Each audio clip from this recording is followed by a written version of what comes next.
Hello, everybody, and welcome into my latest live broadcast. It's the 24th of October. It's Tuesday. It's 2023. My name is CareyHolzman. Thank you so much for joining me today. And a special shout out and thank you to some very generous viewers, particularly Gregory Howard, who gave a very generous contribution prior to the show, as well as to Paul O'Brien and Mark Gaines for some Amazon gift cards that have come in prior to the show starting. You guys rock. Thank you so much for allowing me to be free of a sponsor's puppet. I get to do what I want to do. I get to say what I want to say. I get to publish it when I want to publish it. And I like to go live. A lot of sponsors don't like that. They don't like that trust. You know, they have to trust me if they're going to sponsor me that I'm not going to embarrass them or say something controversial because, you know, that's all I do. They want control. And this is live. All my videos, for the most part, are live now. Worldwide broadcast, one take, no rehearsals, no scripts. I'm going off 30 years plus of experience in the professional IT, what do I want to call it, career. And prior to that, 10 years prior to that as a hobby. And I'm here to share with you my perspectives, my unique perspectives that can only come from decades of experience dealing with the public, working for corporations, and of course, the unique perspective as a YouTube content creator that many corporations want to use to make very inexpensive commercials, to monetize, to advertise their products, to market their products, far less than a traditional commercial on TV would cost. And I don't want to play that. I really don't want to do that. Now, there are products you will hear me tout, and these are products I really use in my real life business. I do recommend them. The fact that they have agreed to sponsor and support the channel is just icing on the cake. So a shout out and a thank you to my good friend, Brian Cometa, over at $300 Data Recovery. In fact, everybody who works there. I don't know them all as well as I know Brian. There's no reason you should ever need data recovery. Sorry, Brian. I'm just saying. If you do need data recovery, or if somebody you care about needs data recovery, or maybe you're working for somebody and they need data recovery, do them the nicest thing you can do for them and recommend $300 data recovery, because anybody else is going to charge you way more than that. And some of those places that charge more will claim they can't recover the data anyway, where $300 data recovery can for a fraction of the price. 300ddr.com is their website. They're the highest rated data recovery company on the planet over on Yelp. Read the reviews, call around, get prices. I think you'll be floored at how much data recovery costs. He started $300 data recovery in 2007, and he named it $300 data recovery. It's 2023, and he hasn't changed the name. Still $300 data recovery. I don't know if he really thought that one through. Anyway, very proud to be affiliated with them and highly recommend them. But I more highly recommend you make backups so you never need data recovery services. Be your own data recovery. It's faster, it's cheaper, it's more reliable. Also, a thank you to the folks over at VIP CDK Deals. If you need a Windows 10, Windows 11, or Microsoft Office license, there's no reason for you to pay the hundreds of dollars Microsoft wants. You can get a Windows 10 license, which will also work to activate Windows 11. Get the Home or the Pro. I think the Pro for Windows 10 is $17, maybe a little less than that when using the coupon code CAREY at checkout. These activation codes activate online. You don't have to call Microsoft. There's no hoops to jump around. They are guaranteed to work. They have 24-hour customer service. They stand behind what they sell.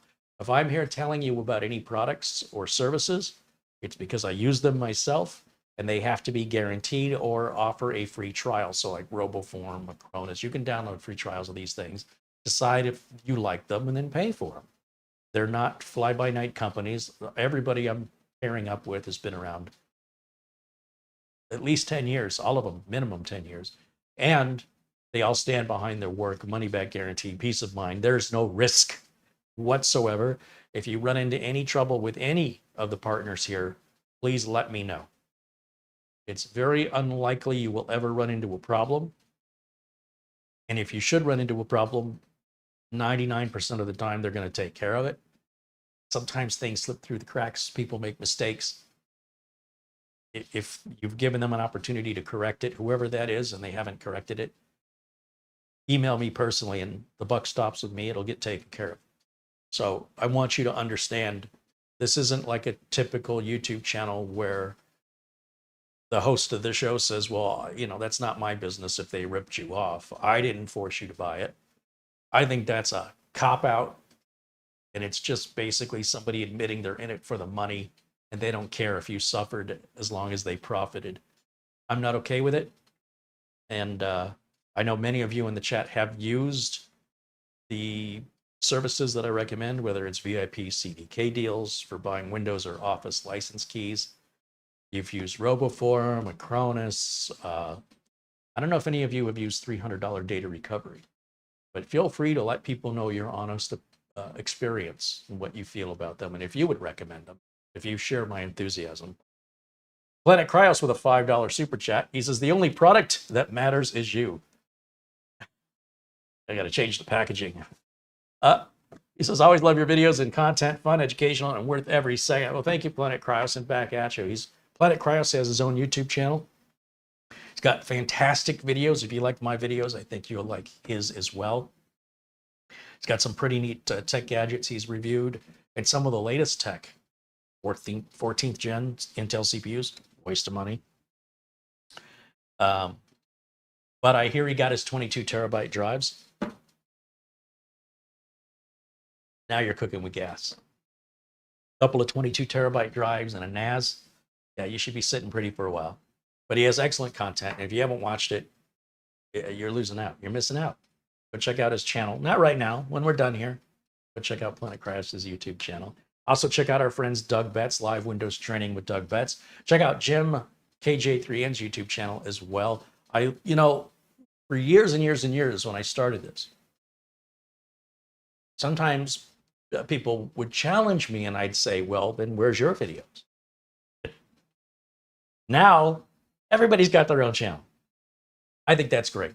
I think it's awesome that Planet Cryos and Doug Betts and Jim KJ3N all have their own YouTube channels. They produce content regularly, and it's all excellent, down-to-earth, real, unscripted. All three of these gentlemen are experienced enough in the industry where they don't need to write out scripts, and they're all 100% honest. Like everything is as you see it. They're not putting on airs to try and impress anybody. So that impresses me. See how that works? And I apologize if I'm forgetting anybody. If you have a YouTube channel, let us know. You're a part of this community. We definitely want the community to be aware of that so they can check out your channel. Hopefully give you a subscription and thumbs up. Ben Laird, watching us all the way from Scotland, contributes £2. Thank you, Ben. Hello to our friend Buster, who I don't see in there today, but I bet he's in there somewhere. Or he'll be watching us later. Oh, Planet Cryos contributed $2 earlier. He says, good to see you, my friend. Thank you, Planet Cryos. Good to see you, too. Should put him to work over here. Paul O'Brien contributed €2 towards Marlina's meal tonight. Carey, take her out. All right, you can have a $2 dinner. Thank you, Paul. I will get her a carrot. And Paul also contributed €2 earlier. Paul joins us from Ireland. Sláinte. Paul, cheers. Gregory Howard contributed $20 in Super Chat. He was the first Super Chat long before the show started. He said, let's get this thing off with a bang. Hello, Carey and chat. My aide and nurse has been here and gone. My aide and nurse is still here, right? Oh, apparently she got shot. Let's see something here. I am looking at my YouTube feed. For some reason, it's not updating, so let me refresh my screen. There I am. I don't know what's going on with YouTube Studio. It's as flaky as it's ever been. So welcome in, viewers around the world watching us. Thank you guys for making this channel as amazing as it is. It's the community that makes this channel so special. It's not me, it's not the content, it's you guys. So thank you for that. Thank you for, really changing the dynamic of the channel, where I was doing what everybody else was doing with videoing and then editing and then publishing. And it's very time consuming and frustrating. I hate video editing. And my years of being a nationwide radio talk show host was doing 2 hours a night, 4 nights a week. And it was all live. That was a good break-in to doing YouTube live. I'll tell you that. Because, I have a face for radio. That's what they tell me. Oystein joining us all the way from Norway is a good friend, Oystein, with a 100 Norwegian krona contribution. Kroner or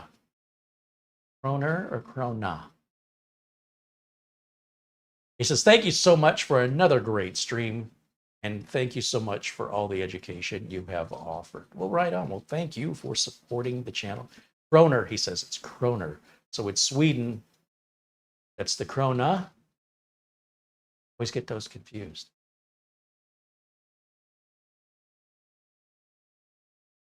Hello to Ron Barnish and Les Stevenson joining us. So today, tell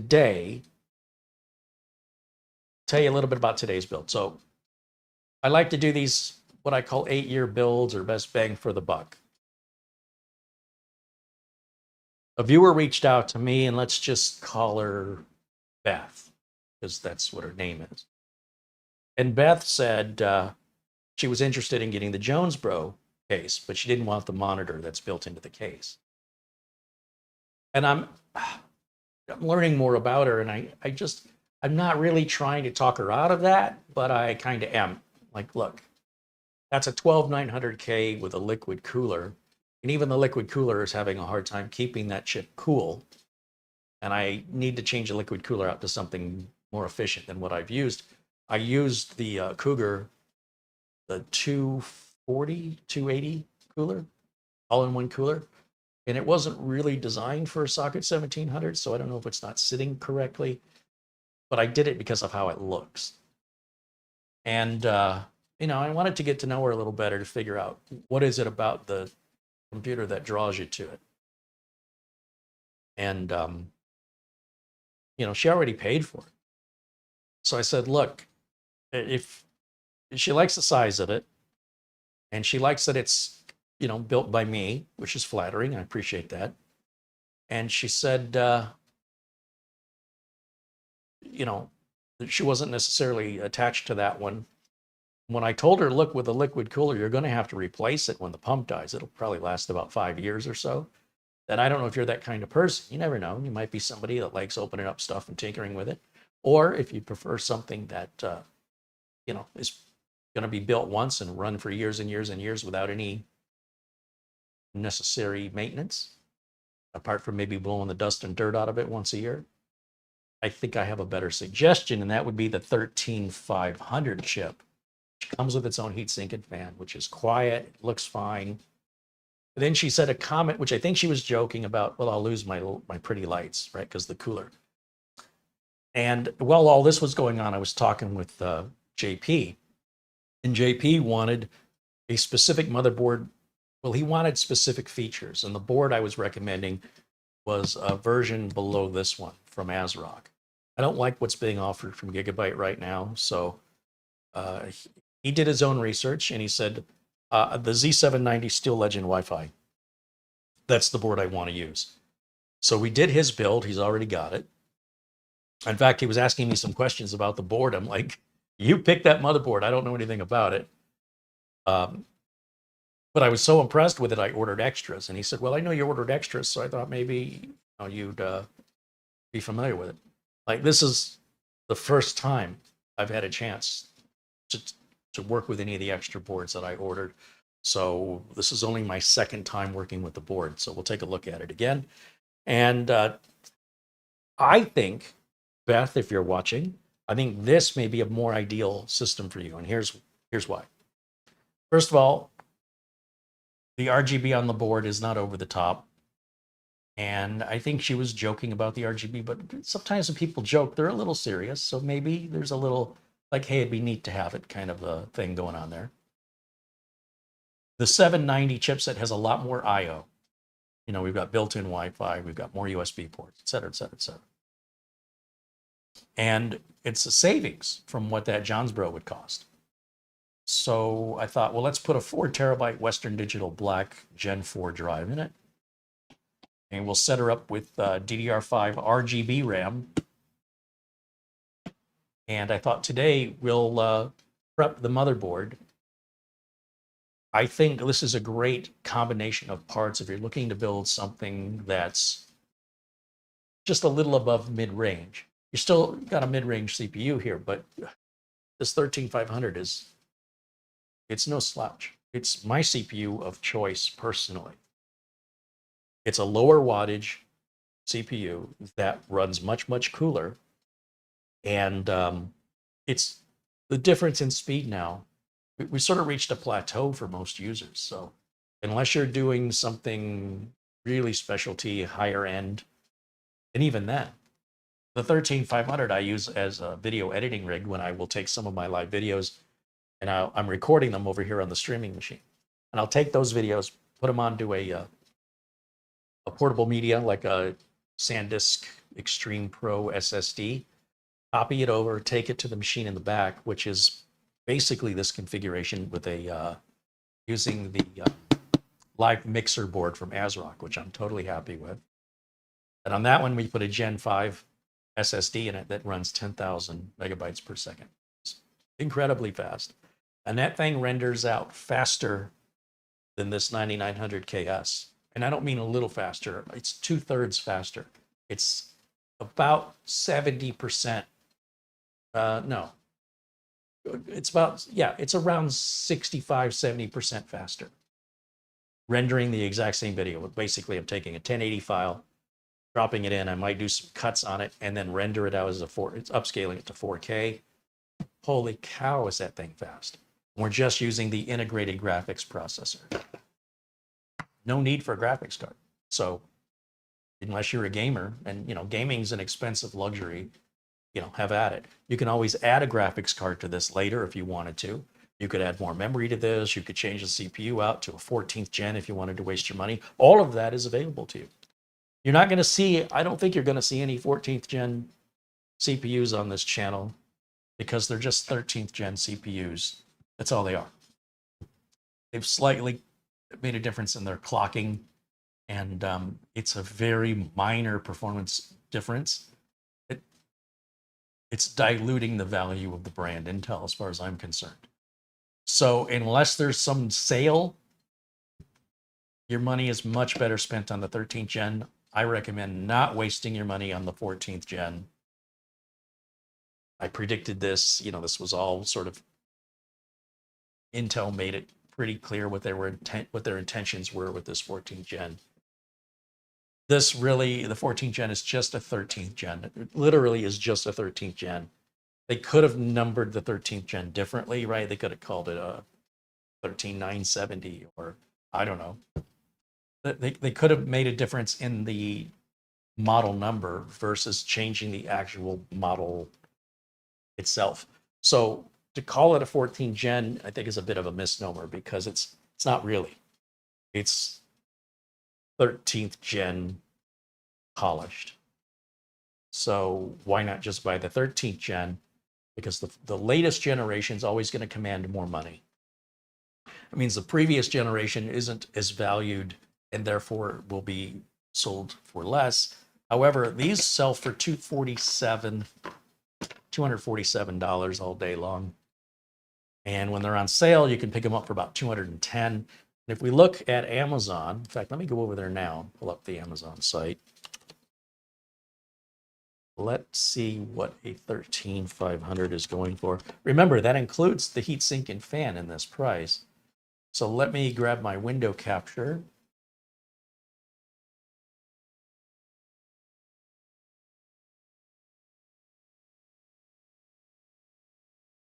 And, oops, clicked on the wrong thing. 13500, okay, that's the CPU we're using. But I'm telling you something, if you want to save some money, scroll down to the right. See, it says saved with used like new for $195. Or scroll down here, new and used. And this company, Techno Intelligence, has a bunch of them. They say it was pulled from a brand new desktop due to a processor upgrade. No cooling fan is included in this price. Now, do keep that in mind because for some people, they're not going to use the standard cooling fan anyway. So why pay for something you're not going to use? And this obviously makes it a lot cheaper to ship just the chip and to save that $50. And the folks over at Be Quiet have sent us or are sending us some new coolers, and that might be an ideal system to use it on. So I ordered one of these. I think they were only allowing one per person, and you'll see they've got a perfect 5-star rating, not from many reviews. Oh, I take it back. It is from a lot of reviews. Anyway, just a great way to save some money. I was showing the other day, if we looked up the SanDisk 4 terabyte, wait, is it not typing? I hate when that happens. SanDisk 4 terabyte Pro USB. Show you something here.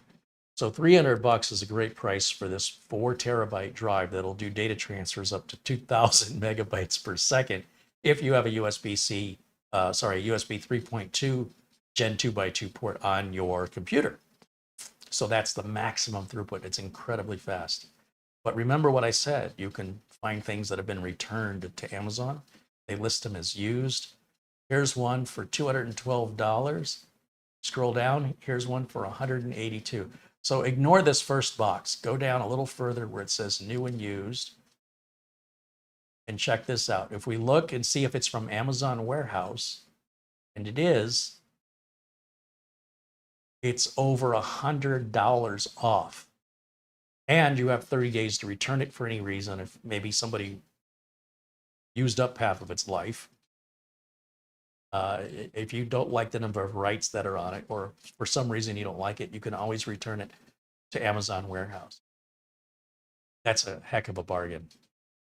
And I think they have like 10 available at that price, I think.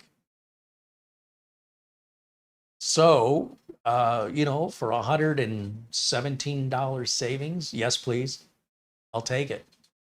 In fact, I think my used one is supposed to arrive today. Anyway, food for thought. If you're just looking for sales, you're doing what all the other people are doing, then it's a matter of getting there first, before inventory runs out, or finding out about it before the sale ends. But by looking at the returned area, especially if it's coming from Amazon Warehouse, you're not competing with nearly as many people, and your odds of getting a deal much better than any sale. Far greater, and it's all year round. You don't have to wait for Amazon Prime Days or Cyber Monday or Black Friday, none of that. I get great deals all year round. I've had very good luck, if you look at the history of the channel, with used motherboards and other used parts I've purchased. Had very good luck with that. So I just want to share those insider secrets with you guys. Alan Lindos sends an Amazon gift card of $7.77 and said, here's my on-time fee. Thank you, Alan. And get a credit card bill. All right, well, what are you going to do? Okay, so this would make a great 8-year build. If anything, you could go a little cheaper on the motherboard. Some people don't understand why I pair a 90 series chipset with a non-K processor. As I mentioned, there's more benefits to that 90 series chipset besides overclocking. We will not be doing any overclocking, and there's still a great benefit to having the 90 series because you get a lot more I/O. And if you want to, you can just compare the motherboard chipsets. Pull up the ASRock 760 chipset and compare it side by side to the 790. Then you'll see all the advantages that the higher end chipset, the more expensive chipset has. It does not have to be paired with a K, a CPU that ends in the letter K. You don't have to do that. You can if you want to. Not obligated, and you're not wasting your money by pairing a non-K CPU. Some people are very simple-minded, and they just have one way of thinking, and and if you go against that, they don't understand. It just goes right over their head. So don't let those people, if they challenge you and say, hey, what are you doing pairing a 90 series chipset with a non-K CPU, say, oh, well, I'm thinking on my own. So let's prep this. Paul O'Brien contributes €5. He goes, add this for Marlena's meal tonight. Come on, everyone, help me contribute if you value Marlena's talent. Are you hungry or something? He's in charge of your nutrition.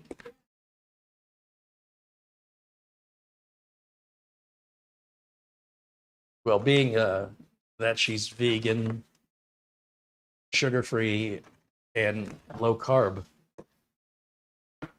I get her lots of cans of air.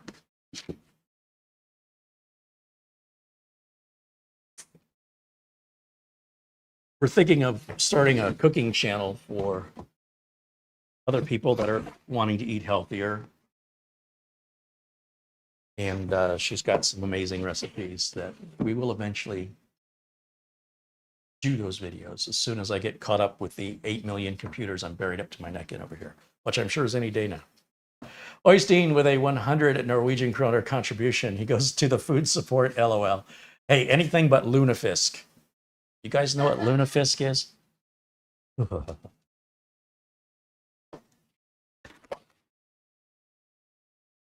I don't know why ASRock puts this thing here. You guys take that. This is a big motherboard, and as you recall, ASRock likes to use zip ties through each corner of the board. Oh, I don't need this in here. Get that out of here. And then in the box, got our documentation, some screws for the M.2 drives, Wi-Fi antenna, some Velcro cable management bracket. This is a GPU support bracket. A couple of SATA cables. We get a key for the keyboard, which I guess is an any key.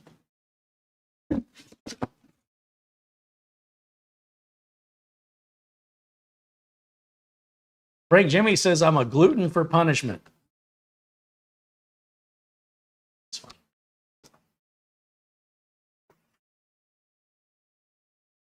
There's Jim KJ3. And be sure and share a link to your channel, Jim, so people can check out your YouTube channel after we're done here today.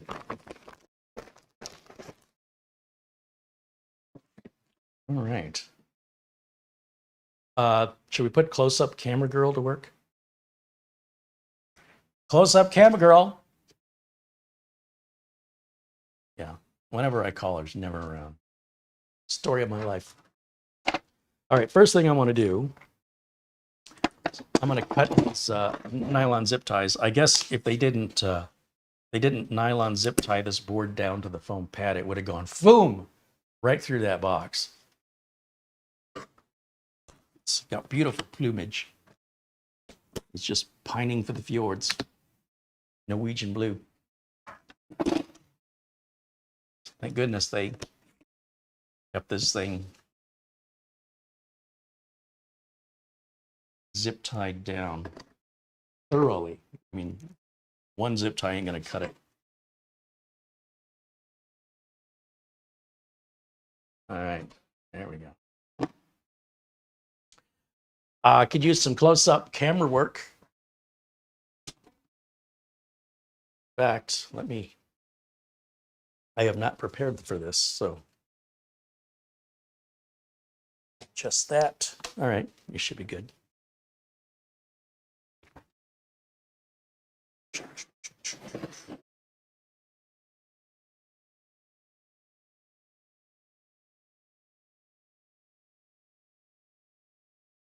Floral M says, Paleo Keto 3-day fast Once a month, way to go here. Sure, yeah.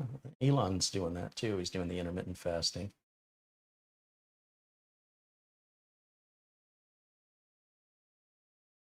Planet Cryos contributes $2. He says, here's to Beth's build. Planet Cryos contributes $2 and says, call the 13th gen plus. Plus a little bit of money. Yeah. Thank you, Planet Cryos, for your continued support, of course. BLD0550 contributes $10. Hello from Minnesota. Your content is awesome. Keep up the good work. I got burnout 15 years ago from being a computer tech. Yeah, it does take a certain type of madness to do this for as long as I've been doing it. Nobody ever said I was right in the head. You didn't have to agree so quickly. All right, let's turn on close-up camera. Let's see. Close-up camera there. Come on over. Let's see if this works. Hey, it works. All right. Did you get started? Yeah, it's been a half hour. I guess we can start work. What, when you go to work, do you start right away? All right, so. I get coffee first. Yeah, I don't drink coffee. Right. Okay, so we've got some plastic on the heat sinks. You do want to remove this for two reasons. One, it's just there to protect from scratches during shipping. It works as sort of an insulator, and this won't cool off as effectively. The other thing is this stuff will yellow and bubble, and it's going to look like crap. I always say, if you decide to leave the plastic on, I'm sure that person you sell it to eventually will appreciate that when they peel it off and it looks like brand new underneath. Now, let me get my glasses so as I can see. Here's another one. There's usually one up here, isn't there? So again, this JP picked this board out for himself. I wasn't even aware of its existence. I was like, hey, I like this board. You can't tell if there's plastic on this or not. On the side here, sometimes they put on the IO shield. Nothing there. Sometimes it's just that good. Well, if I got to struggle that hard to get it off, I think it's probably fine. There does seem to be some kind of a plastic. Just can't tell if that's supposed to come off. It normally shouldn't be that difficult. All right, so now that I've scratched that up, might just peel that off. Let's see, we've got a Wi-Fi card right there. It's already built in. It's already wired up. These two antennas here, they go out to the back, and look at all the I/O this thing has. There's our antennas for the Wi-Fi. There's our display port and an HDMI port over there. We've got 6 USB 3s. Then we've got another USB type A here with a type C there. Then another 2 USB type Cs, 2.5 gig LAN port. And then look at all the I/O we've got for audio. Green is always where the speakers go. Everything's backwards, Carey. Green is where the speakers go. And yes, you can use both the HDMI and display port at the same time. As for M.2 storage, this is our Gen 5 M.2 slot here. We've got 2 more M.2s here. We have an exposed M.2 here. That's a total of 4 M.2s, and there may be a 5th one. That's a regular Gen 4 slot facing the other way for a total of 5. You can only use 4 at a time, though. If you use one facing this direction, then you can't use one facing the other direction, because then they would overlap and they wouldn't sit properly. I like to put the little screws into the M.2 standoffs so that I don't lose them. And the manufacturers, lately, they've been almost universally putting the screws in little baggies in the accessories box. Look, a whole plastic bag for one little tiny screw. And so for every M.2 slot, you need one. And they're so tiny, they're very easy to lose.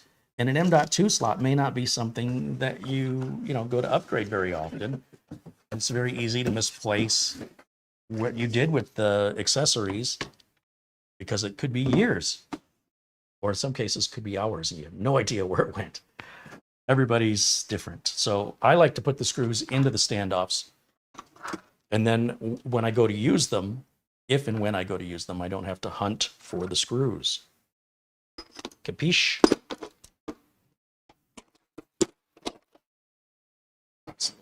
JIS driver here, and we'll pull this open. You're Italian. Oh, I hope YouTube doesn't ban me for that. I don't have any Italian.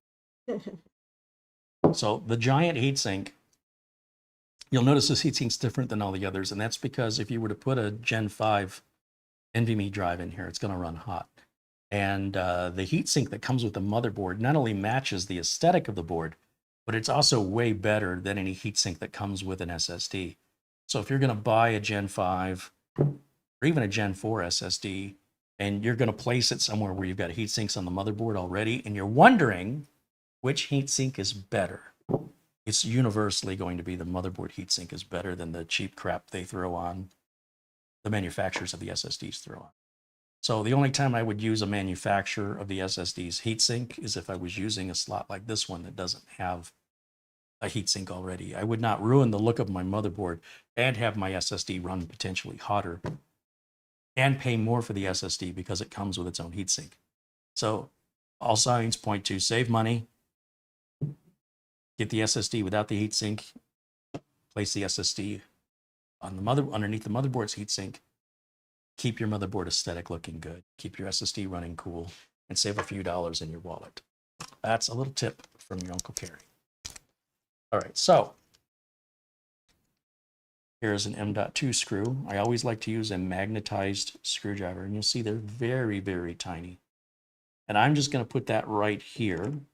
So if I ever want that in the future, if I'm ever going to put in an M.2 there,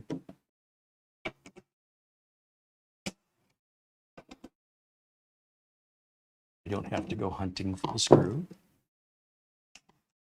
Then there'll be two more underneath here.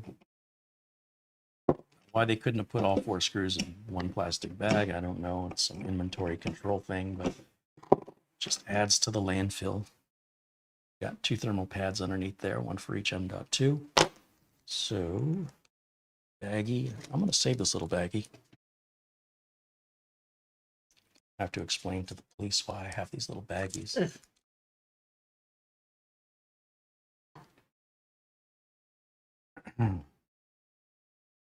Here. So again, I'm not planning to use these today, and they may never be used at all. However, in my opinion, this is the way the motherboard should have shipped. These screws should have already been in place.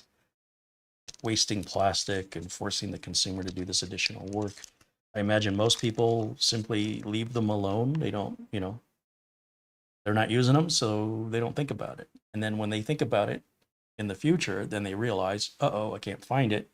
Then they realize, oh, these little tiny screws are hard to find. They're not all the same from each motherboard manufacturer. And you'll wish you would have done this. Ask me how I know. So I'm going to put that back. Those are in place.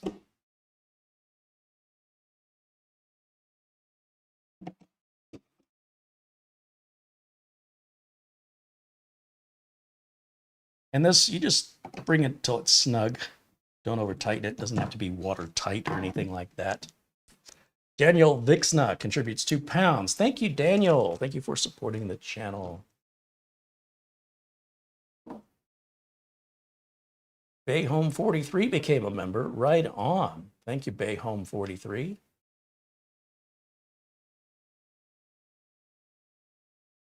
And BayHome43 contributes $1.99, says, thanks so much, everybody. Hey, we have a very friendly chat room. If you're not one that typically comes into a chat room, talks for any reason, this is a different chat room. We would very much appreciate it if you're watching the video that you pop in the chat and just say hello. Let us know you're out there watching.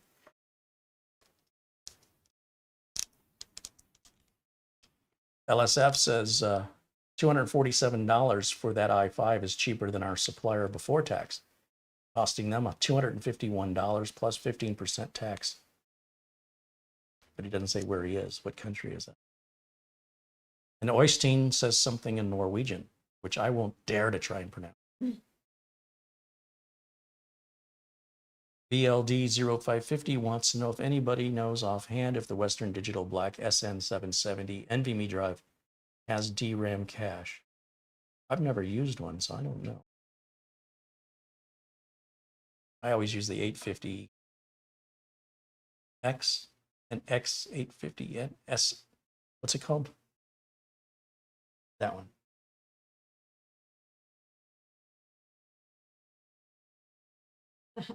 You're looking at the box. No, because I did the thumbnail. Adventures with Steven said, I haven't tuned in for a while. Were you able to make it to Grand Rapids this year? No, we postponed it. Maybe in the spring. I also want to go to Detroit as well, because every time I go to Grand Rapids, I'm so tired of traveling. I don't want to go I don't want to make that 3-hour drive or 3.5-hour drive.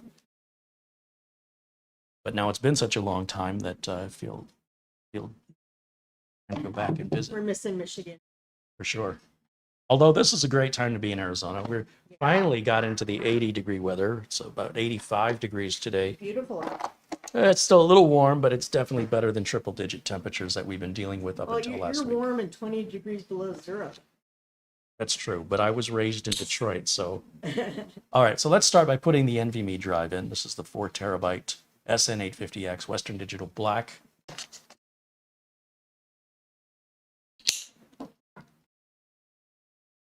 Oystein says, nice temp, Carey. We only have around 40 degrees Fahrenheit. I'd be okay with that.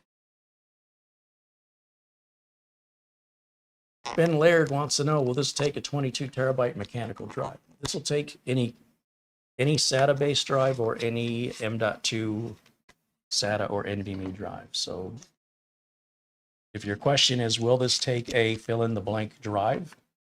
If that drive is SATA or M.2, the answer is yes.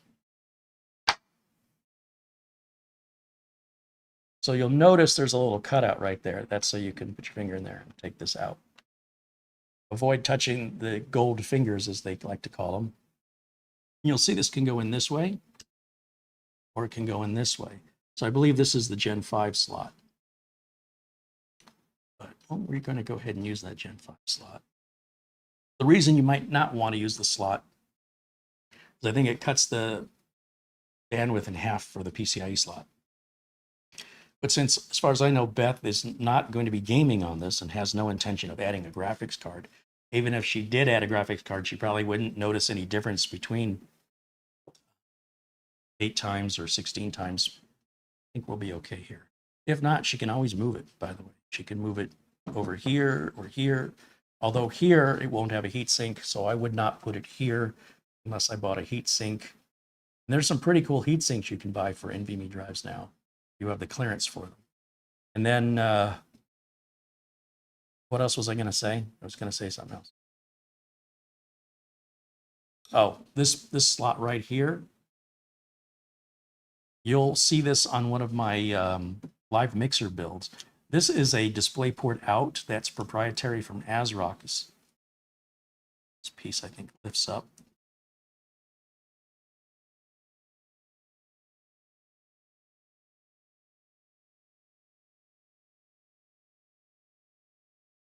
Going backwards. You slide a ribbon cable in there and you can put a little monitor and stick it to the side of the glass of your computer. Trying to remember how that opens.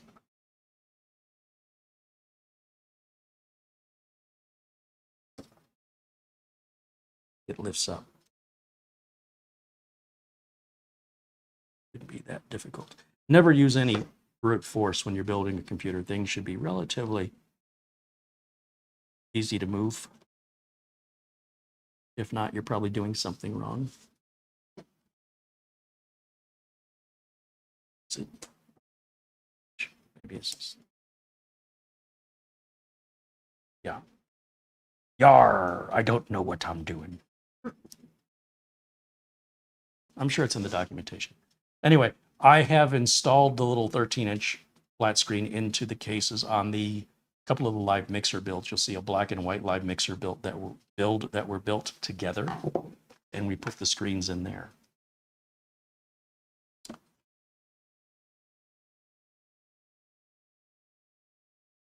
Is it having a hard time?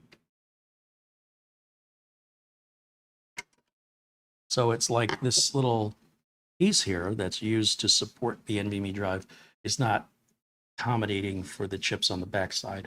A lot of NVMe drives only have chips on the front side, but some are double-sided, especially if they're a larger capacity. That's to be expected. And I don't think it's going to hurt anything to sort of push down on it.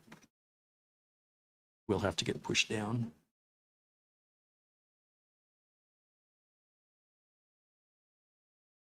And again, we just want to snug that up. We don't want it too tight. It's just there to hold that in position so it doesn't, just to secure it so it doesn't fall loose.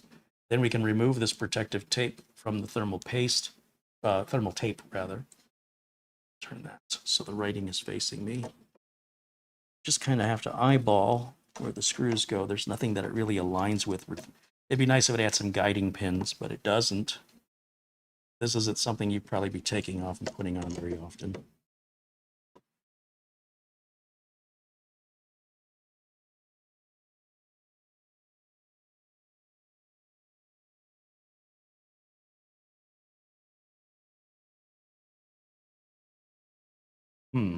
Seemed to be a little off. Oh, it's tightening up now. And same with this. Don't over tighten it. You want it right till the screws stop, and don't take it any further than that. So that's our 4 terabyte of storage installed. We can put the NVMe drive in next. So let me just put this away. Did I say put the NVMe drive in next? We just put the NVMe drive. I meant to say we'll put the CPU in next. See, when I tell you these are live, unedited, and unscripted, that's how you know I'm not lying. Or I'm just that smart that I do that on purpose to convince you that you can't tell this is edited live. Joseph Hawkins says hello. Martin Wolferts says hello. Martin Wolfert says, have we clearance? Clarence? Roger. What's our vector, Victor? Surely you can't be serious. There's a problem in the cockpit. The cockpit, what is it? It's a little place where the pilots sit. That's not important right now. Don't make me laugh when I'm holding the camera. They just came out with what was the guy's name? Zucker? Guy who wrote the movie and produced it. They just came out with a book like a couple weeks ago on Amazon that tells the story of how they made it. That's our documentation for the CPU with the Go Faster sticker. Have I said that before? And then here we've got our heatsink, our CPU. Now we took the CPU out and we used it for testing something. That's why the box was already cut open. And I can see there was some thermal compound that used to be on there. So I'm going to have to clean that off. And then we'll go ahead and open this up. Put a face towards me. Now, if you look very carefully, there's a little golden triangle in that corner, right down there. And if you look very carefully here, you'll see there's a triangle embossed into the plastic. When you're looking at it from my perspective, it's the lower left side of the socket. I'm going to pop this cover off. This cover keeps all those little delicate pins protected. Keep this cover. It must be put back on. If you have to send the motherboard back to the manufacturer for warranty work, you're going to need to remove everything you've added to it, including these little M2 screws, because they won't give them back to you. You'll take out the CPU and you'll protect the pins. They tell you, most manufacturers tell you, if you send the board with any installed hardware, RAM, CPU, M.2 screws, you may not get those items back. So please don't ship those. Now we're going to push down. There is a lot of resistance on this lever, and that locks that down into place. And I'm going to grab some Goop. No, not goop. Isopropyl alcohol. Are you Gwyneth Paltrow all of a sudden? No. I was just kidding.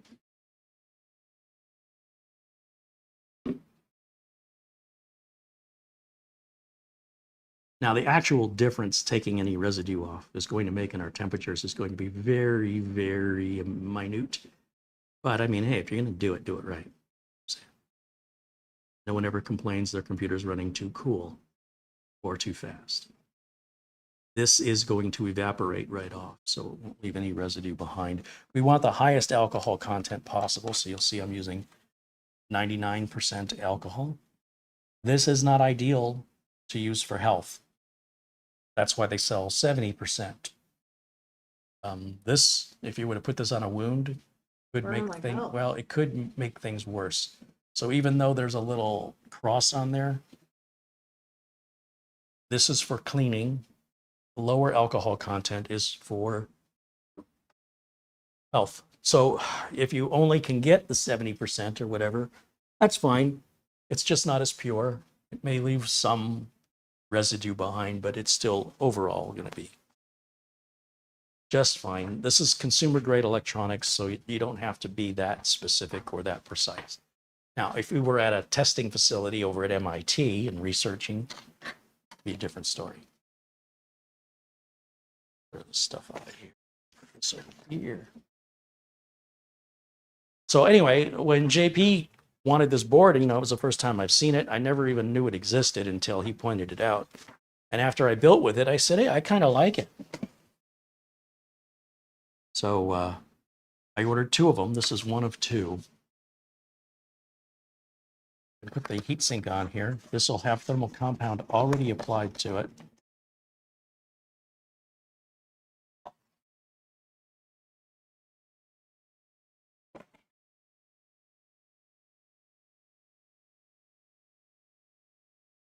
So it's a pretty good looking cooler. It's quiet. It will adequately cool the 13500 even under a Prime 95 load for, as far as I can tell, indefinitely.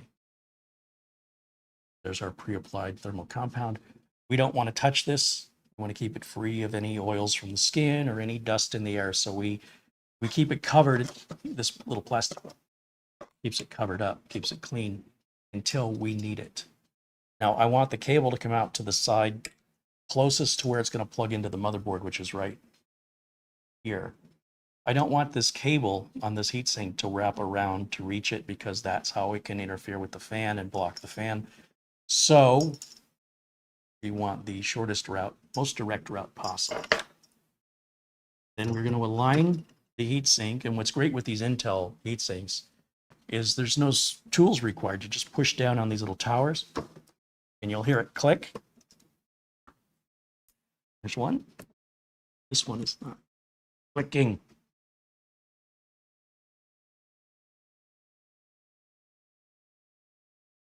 We want to do opposite corners. There it goes. Towers. They turn a quarter turn so that you can pull up on them to release them. Then you have to turn them back. When you turn them back, that puts them in a locking position so that when you pull them down, they lock in. And if you ever want to take the heatsink off, you turn it a quarter turn counterclockwise. And that unlocks it, and then you can lift the tower up and that will release it. You'll do that to all 4. Now, this is a little tag they throw on here to tell you not to throw this in the trash, but this tag looks terrible. So I always cut them off. This is a good time to do that because once we're installed in the case, it's a lot more difficult.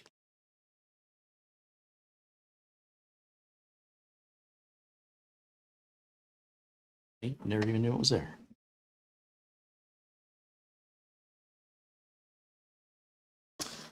So this is going to go right here, like so.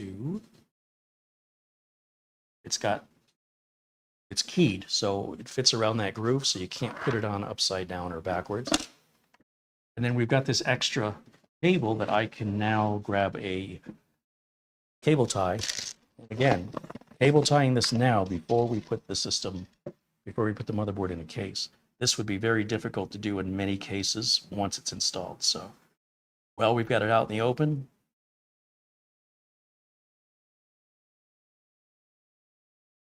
It's apparently easier said than done.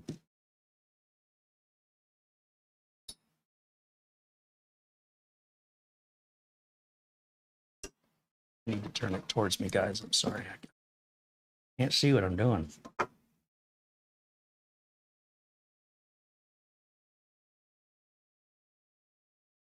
Yikes. Come on now.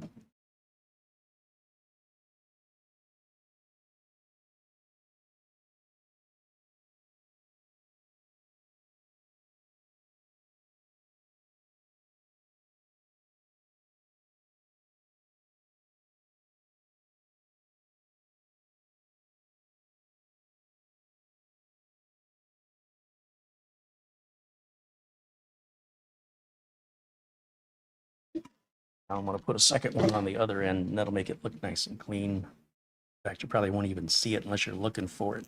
It's where installed in the case.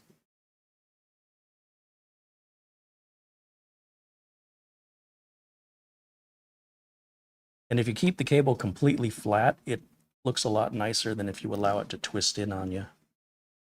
But it can be a test of patience to get that aligned with the cable flat.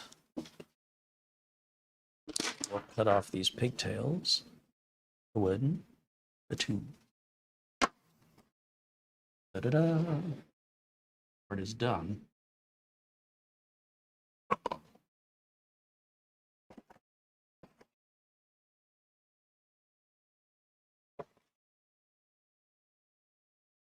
Set that over here. It's out of my way. And I guess just the RAM is left, right? So we're going to use the OLOy RGB DDR5 RAM that I've got right here. We've used this in the past on other builds. And if you're going to build 13th gen, in my opinion, you should go with a motherboard that supports DDR5.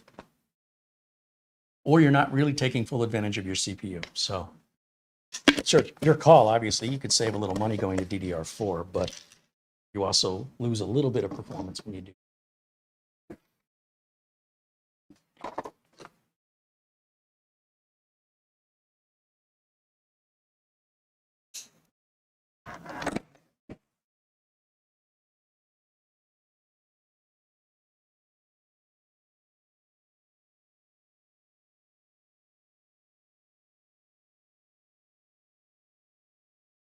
Ah, I see. Okay. So here's our RAM and how it comes packaged. What's really cool is you would never know that's RGB, but the RGB shines through that. Then if we look on the motherboard here to determine which of these 4 sockets we should use first, I'm going to open up all the retention levers. And then usually written on the board somewhere will be a little diagram recommending which 2 slots to use first if you're only using 2 sticks of RAM. And for some reason, I don't see it on this board anywhere. So we'll have to look in the manual. Of course, you don't have to look at the paper manual. You can pull down a PDF. Manual, right up in the beginning, right up in the front here.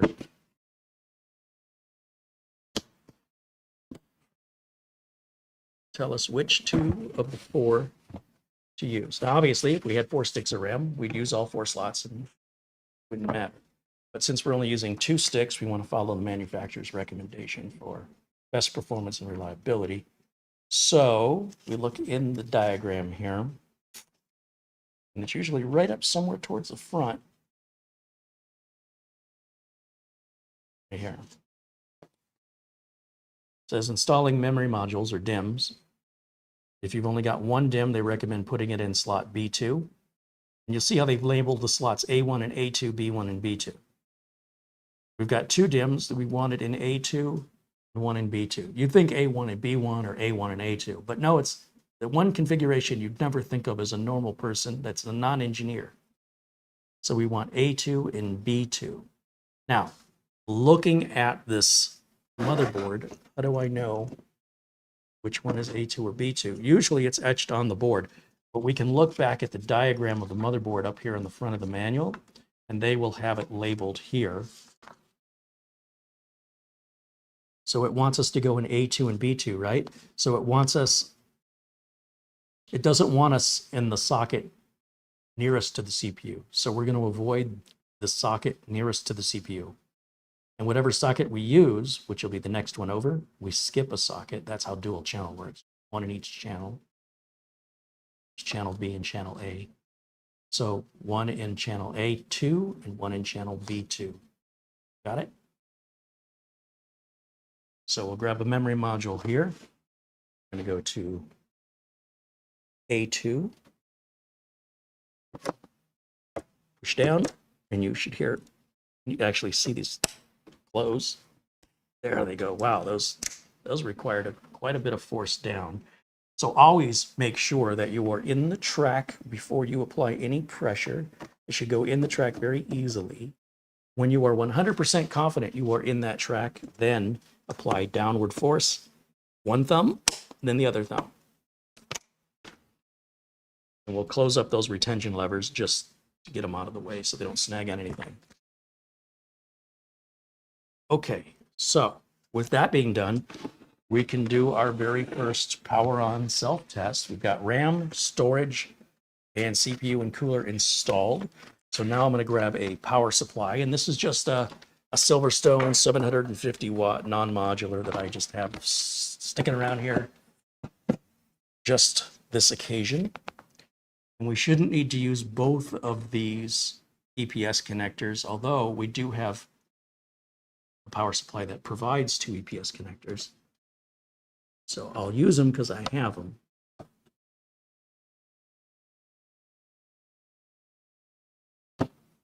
And then our big 24-pin motherboard power connector goes on right here. Left faces the outside. And then we need a power switch. So I just had this thing. I bought this off Amazon. This little remote power switch and reset switch with a power LED and a hard drive LED. And I put on a Gigabyte Q connector that came with a Gigabyte motherboard a couple of years ago. And so all I have to do is push this down onto the header instead of wiring it all up manually. With that, we need a keyboard, a mouse, and plug it into a monitor. I am not going to plug it into the internet. Not until after we get Windows installed, because I don't want Windows forcing me into making a Microsoft account, especially since it won't be my computer. So that's our keyboard and mouse. And then right over here, we've got our HDMI cable, which we'll use here. If I could see it, probably would help.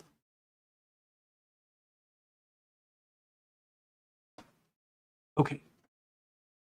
There we go. So in theory, if we did everything correctly, this should boot up.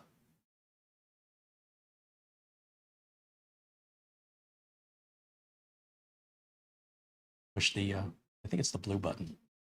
So, oh, you know what we didn't do? Turn on the power supply. We didn't give the power supply any power. So yeah, I like to save that for last for safety reasons anyway. So we'll plug power cable into the power supply, flip the switch of the power supply on. Now you can see we've got all this RGB lighting up around the board. So even though the board is off, it still has power flowing through it. That's why it's important anytime you're adding or removing hardware that you physically unplug the power.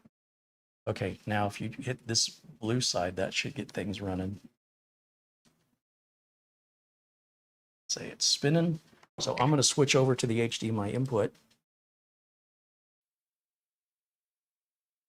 And hopefully we're going to get a signal here. It will take upwards of 90 seconds. Oh, yeah, let me go back to that close-up camera for a second. What I do with it, close-up camera. There it is. Yeah, there's the RGB RAM doing its thing. All right, now let me switch back. Yeah, JP picked a good board out. Yeah. All right, so it booted us right into the BIOS. You can shut off that camera, thank you. And now I want to see if there's a newer BIOS available. This says we've got 8.05. You look way up here. 8.05 is our BIOS version. And let me open up a browser window here and let's go to, we'll type in Legend Z790 Steel BIOS. Something like that ought to work. Yeah, and the first link it brings up is ASRock's website for this motherboard, which I can share with you.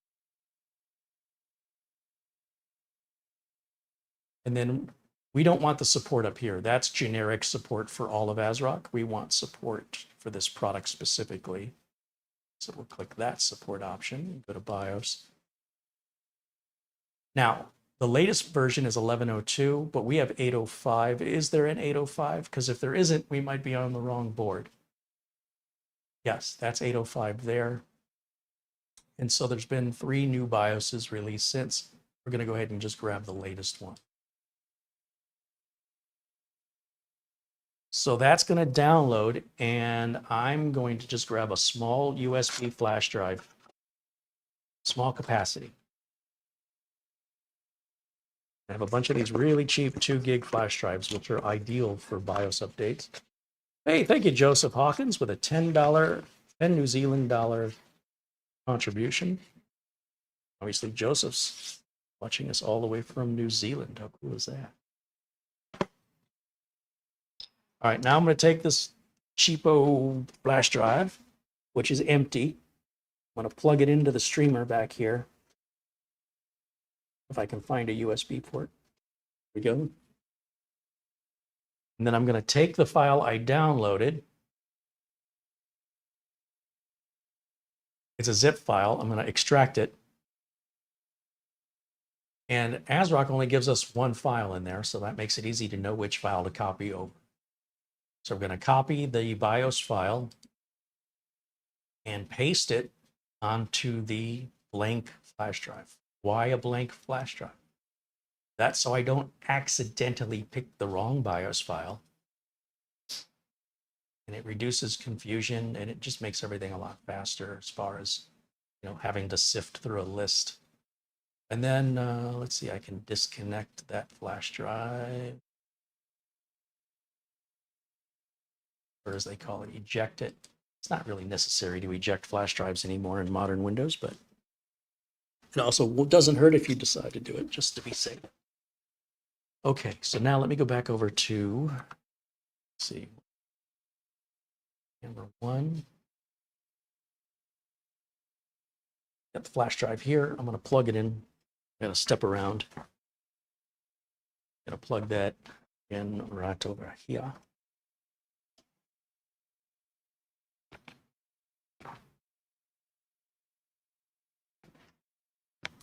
And let's go back over to the BIOS.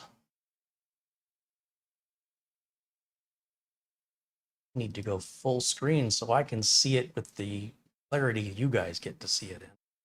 Ah, there we go. And this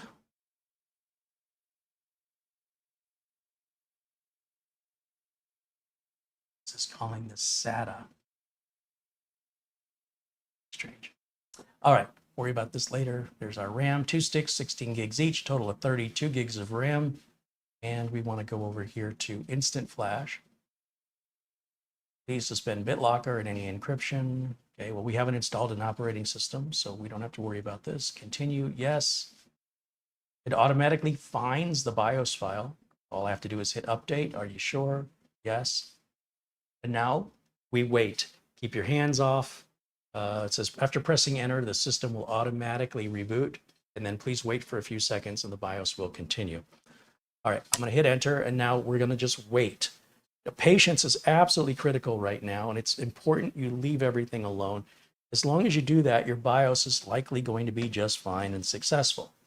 Some people just can't leave well enough alone, and if you're one of those people, this is a good time to get up, find something to drink, take out the trash, use the bathroom, find something to occupy yourself for the next 5 to 8 minutes. And do not interrupt this. When this is done, it'll take us back into the BIOS, and we'll notice our BIOS version will now represent this BIOS version. It won't be 8.05 anymore. You'll see. Eddie Casanova says hello from Philadelphia. Welcome in, guys. I'm going to just take a look in the chat, see what I've been missing while we're waiting on this process.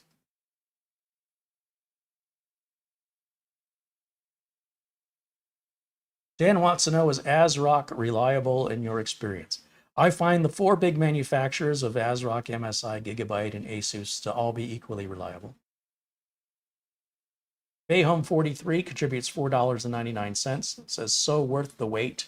Beth. Oh, is that Beth? The Bayhome 43 is Beth? Oh.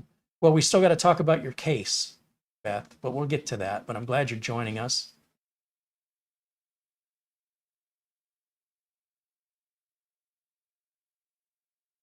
Harry would make a good Jake. I don't know what that means.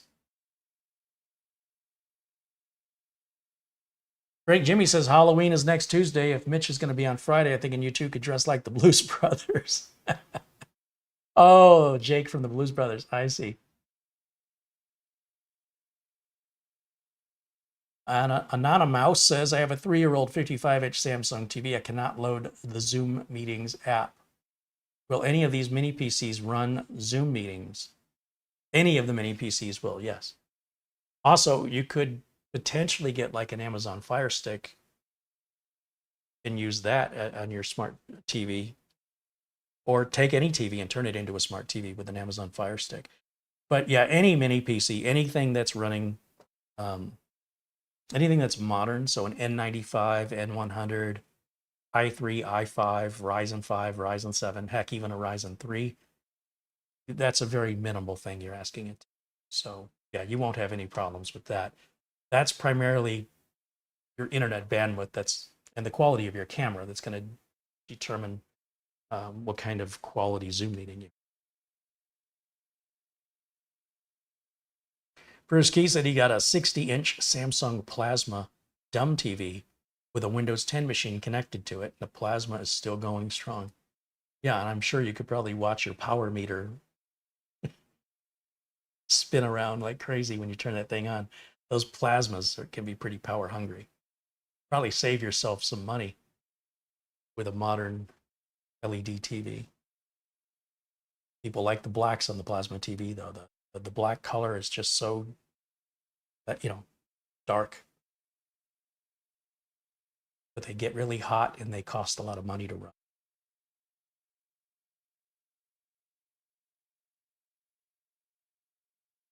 David Ice says, hello, everyone, and Cam Girl, hope all is well today.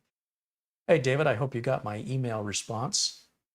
I don't think I heard back. I don't know, did I hear back from you? Sometimes my email ends up in people's spam folders and they don't know that I responded to them.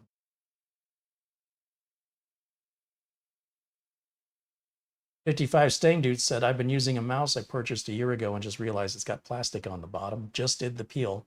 I feel so dumb." Yeah, Linus Tech Tips did that too. They evaluated a mouse they didn't like. They said it was a gaming mouse, but it didn't have a smooth motion to it. Of course, everybody pointed out that they left the plastic on the feet. Jim KJ3N has a posted link to the mini PC he has converted to a NAS. Be sure and check that out. He did a great job there.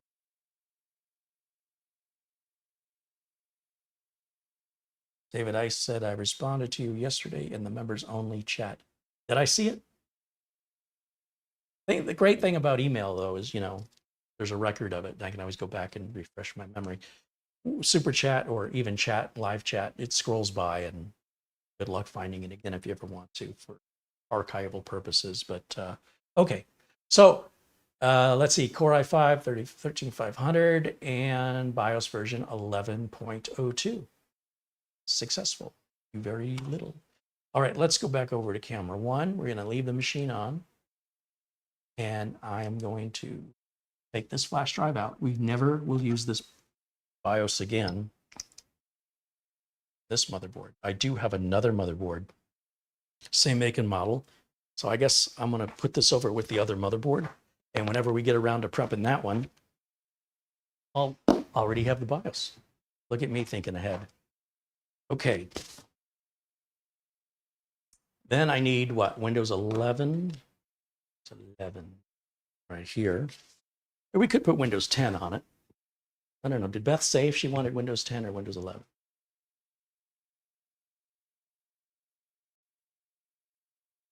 I recently downloaded an ISO image from Microsoft. So I don't know if this is 23H2 or 22H2. So I'm kind of curious to find out. Let's do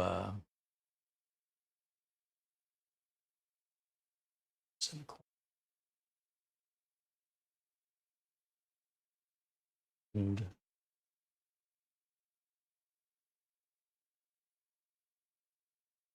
as far as the BIOS, I would load just the setup defaults here.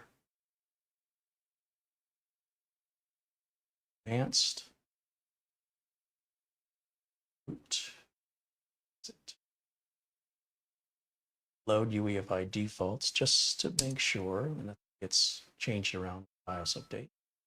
And save changes and exit. Yeah, good. And now when it boots, it should automatically boot from the Windows 11 boot media, which you can make for free. Just type in download Windows 10 or download Windows 11, and one of the first links Google search will show you is from Microsoft with the Windows 10 Media Creation Tool or Windows 11 Media Creation Tool. Now I'm thinking because we reset the timing on the RAM, that's why it's taking so long. But we should get the little toilet bowl flushing here. You know, that little circle that goes around and around like watching a toilet bowl flush. And that will be the Windows Media installation load. Let's see if that. I haven't tested this USB out since I made it, so I'm assuming I made it correctly. Yeah, there's our toilet bowl flushing. And, you know, I always answer this the same.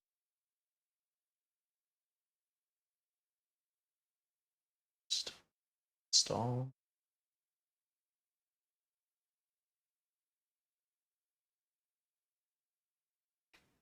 A product key, we'll enter that later. But when I do buy a product key, I'm going to buy a Windows 10 Pro product key because it's cheaper than a Windows 11 Pro product key. And it activates the same. So you don't have to pre-install Windows 10 or anything. Accept the license agreement. Do a custom install always. Here's our drive 0. That's 4 terabytes. And now it's going to automatically partition and format those partitions and then copy over all the files needed to install Windows 11. Once Windows 11 gets installed, we'll check and see what version it is. It's still maybe 22H2. 23H2 should be out very soon. However, it's not a really big update, but it does renew the support cycle. Older versions of Windows support ends for. So you could have a version of Windows 11 in theory where support has already ended or is coming to an end if you've not yet upgraded to 22H2.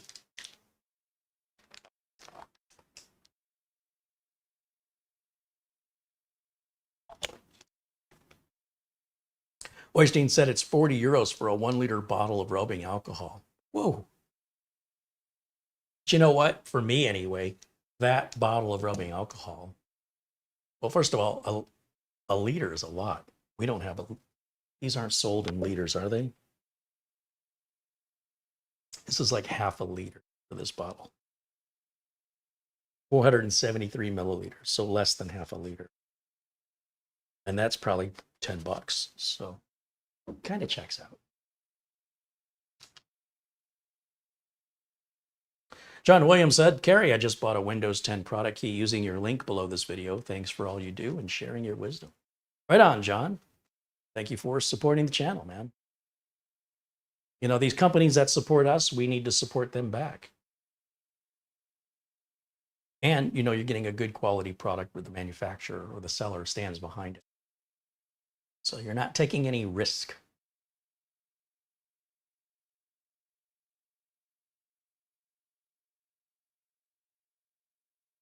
Glenn's Music said he's 50 years old today. Happy birthday. Everybody say happy birthday to Glenn's Music. Right on. Half a century old. Just a pup.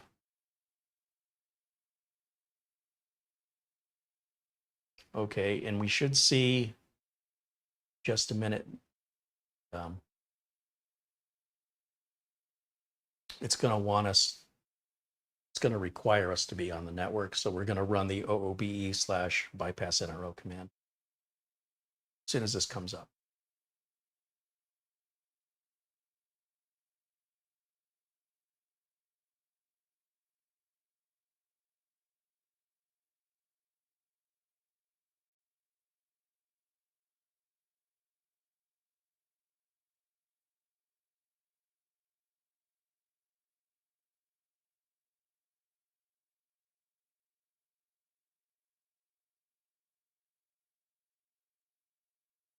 Go.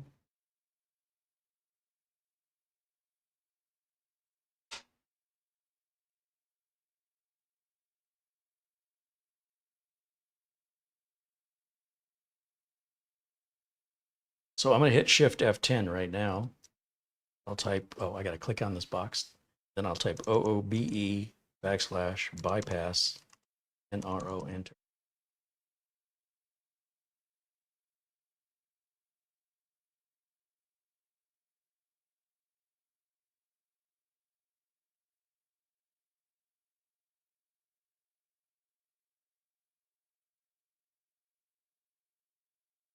Mike Budekowitz, hey, there's a face, name I haven't seen in a while. It says, Harry, I've been busy with life. Glad to catch a live broadcast. Right on. Well, thanks for joining us. Martin Hogg said, did you see my question? Is that your question? I will never understand why anybody would ask if I saw their question instead of just asking their question again.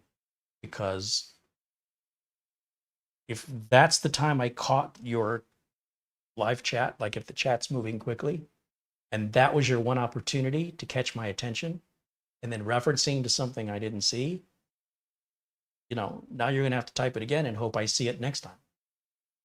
So I hope you guys don't do that. It doesn't really make a lot of sense to grab my attention, to ask me if you would grab my attention. All right, let's go through this. United States and US keyboard layout. Skip a secondary keyboard layout. We're going to don't have internet. Tribute with limited setup. Continue, I mean. I guess we're just going to call this Beth. What's that? Sure. Password. And Beth is not obligated to this machine. Just setting it up that way for. If Beth wants Windows 10, I'm happy to put Windows 10 on it. That's part of the reason why I'm not putting any Windows license on it yet to activate Windows. I want to get all the drivers and get everything installed, make sure everything's working before we activate. I don't want to have to deactivate, go through the process of doing it all over with activation. So we save activation for final step. Now, when this comes up, I'll be curious to see what build we have of Windows 10.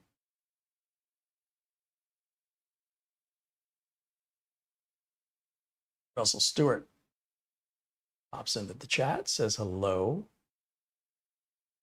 Core Vogel says,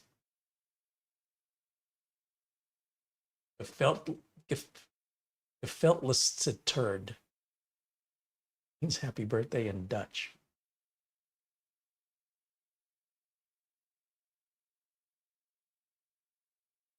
Martin Hogg said, thanks. My question was on the super chat donation. So once again, I've seen your super chat and I have no idea what you're talking about. The best way for communication to work is for you to ask whatever question I never saw. Whatever you're referencing, you got to keep in mind we have 372 people watching live around the world. The chat moves pretty quick and my attention is being divided between trying to do the work, address the camera, and watching the chat. So help me help you. Don't make me go on a treasure hunt looking for your question. All right, let's take a look at Command Enter and oh, I don't want to do that. Let's exit that. Let's go to the right click on the start button, go to System, see what version of Windows this is. We're still 22H2. Okay, so there, when 23H2 is released, the ISO image will be available, and I'll make a new bootable media. It may even already be available. I'm not sure yet. I'm going to go ahead and pull the flash drive, done with that, and then I'm going to grab the Ethernet cable and plug it in, and we'll check for Windows updates. now that we've gotten past the whole, making the local account deal. And close this.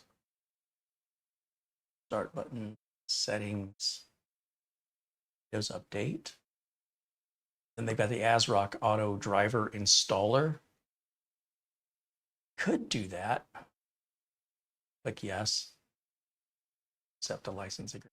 Might regret this. Get the latest updates, turn that on. Now, my internet connection that we're using here on this system is pretty slow.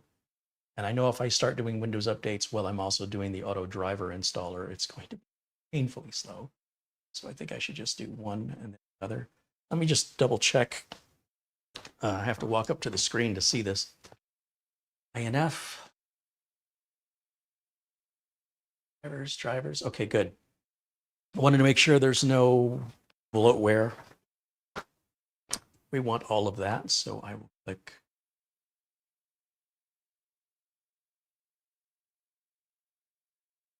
Can't read that. Uninstall. What is update? During installation, your system may reboot.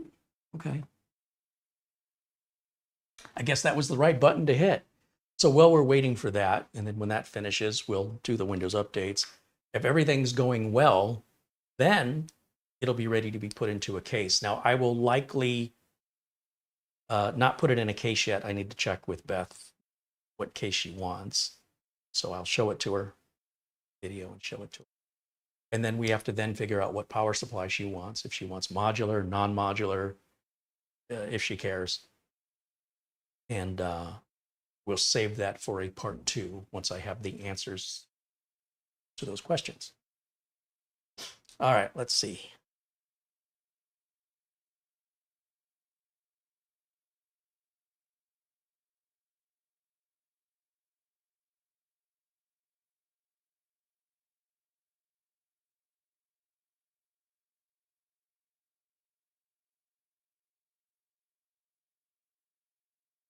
Martin Hawk contributes £4.99. He said, it's been a while. I'm getting forgetful. Carey, when are you doing the next installment of the non-booting HP? I'll be getting to that later this week.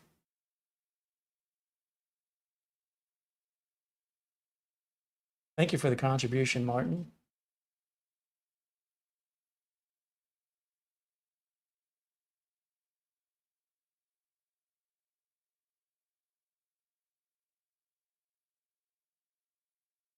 Lost my screen.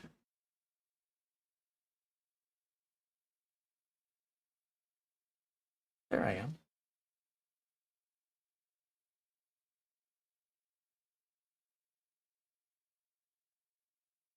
Lynn's Music says, maybe next year I'll turn 70. Yeah, you made it this far. I can't see why you wouldn't.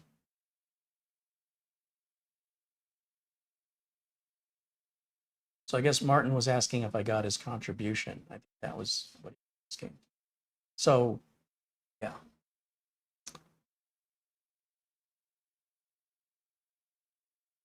Where did my whole live chat go? I'm only seeing part of it.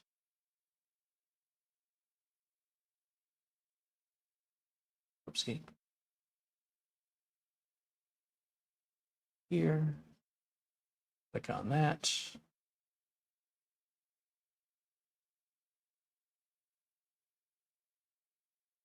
Oystein says, I don't have to go to Germany or Sweden to buy rubbing alcohol, but €15 for a quarter liter is so much more than in Germany. NetFreak wants to know, does it make any difference which version USB stick to use for the BIOS update? No, USB is universal, but it does matter for some motherboards how you formatted it. Some motherboards won't see an NTFS format. Some motherboards won't see an exFAT format. Generally, you want a FAT32 format. Just universally, all boards should see that fine. And with regards to the performance of the USB, it's irrelevant. It could be new, it could be old. If the USB stick is too big, it's bigger than 16 gigs, the BIOS may not even see the partition because it's too large for it. Depends on the age of the board. So I always use a small capacity USB stick, like anything 4 gigs or smaller, or 8 gigs at the most. I have those 2 gig sticks, these that a viewer sent to me in a package of 10, and they're very cheap, slow. They're not good, but they are really ideal for BIOS updates. BIOS updates are relatively small, and you're not in a Windows environment. At least I'm not when I do the BIOS update. So we're not getting all the benefits of high speed, even if we could, because the BIOS doesn't really take advantage of that without an operating system and drivers. And it's a small file anyway, so the speed of the drive does not matter. But the format and partition size can, and often do matter. Chris Johnson said he turned 59 in late August. You guys make me feel young. Nick Poverman said he's heading out to dinner with his nephew, just got engaged on Saturday. He wants to talk to me about some things to do at the wedding. Have a great night, everybody. See you next time. Well, thanks, Nick, for joining us, and good dinner there with the nephew. Exciting times for him.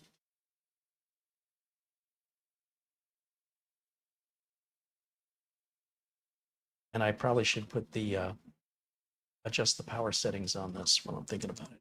Or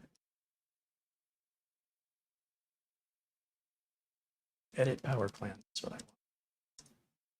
Let's change this to. And I never ever want a plugged-in computer to go to sleep.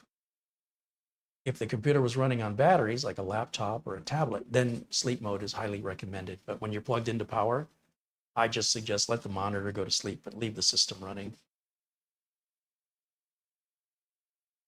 If you've been using sleep mode on a plugged-in computer and it's working fine for you, no reason to change that.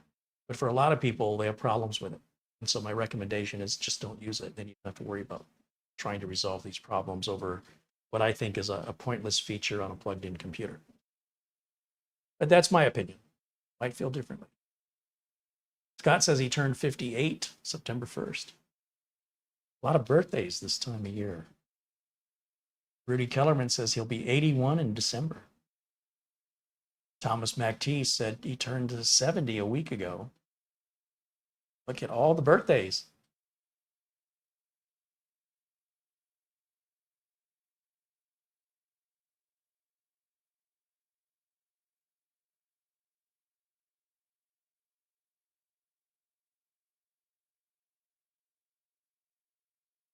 Russell Stewart says he's 76. Glenn's Music wants to know, does Microsoft set sleep mode on by default? It'll vary from one computer to the other. In some cases it won't, and in other cases it will. It's something you have to check. I think I need a colder Gatorade. That's what I think I need. So while we're waiting for these drivers to install, if you have any questions, this is a good time to ask while my attention isn't as divided as it normally is on these live videos, especially when I'm doing a build. Martin Hogg says he's 76. Right on.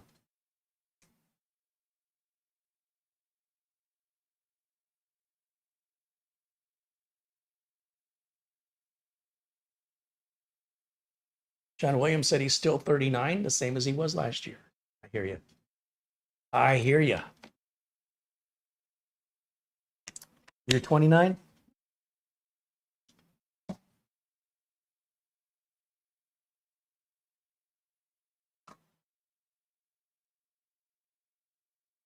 I don't think I have anything to say to a 29-year-old.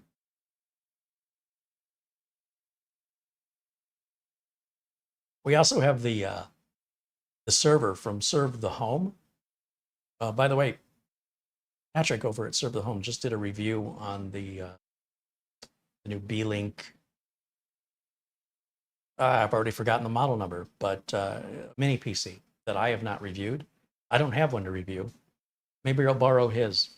But if you're interested in the mini PC reviews, he's got a few. He just posted one today. I've got his broken server here that we've repaired, and I'm going to gut it and put all the parts into a Be Quiet case. Or I'm going to attempt to. Then not only will it be fixed, it'll be beautiful.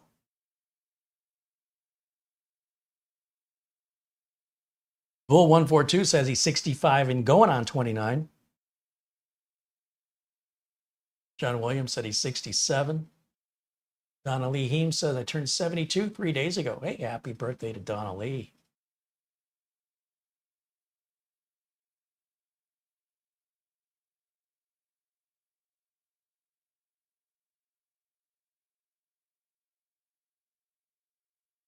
Martin Hogg says driving a black cab made me age quicker.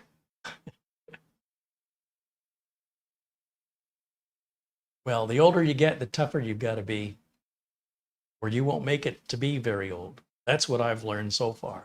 You see somebody in their 90s, that's one of the toughest people you'll ever meet in your life.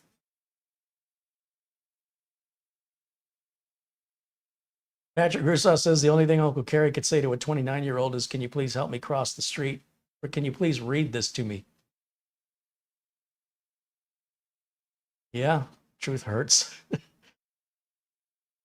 Bikeman says he turned 44 in February and his future goal is to learn more on PC hardware aspect of computers if it's possible.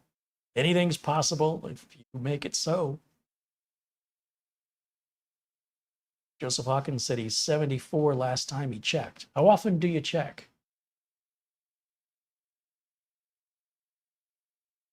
George wants to know, has the test computer been fixed? Nope.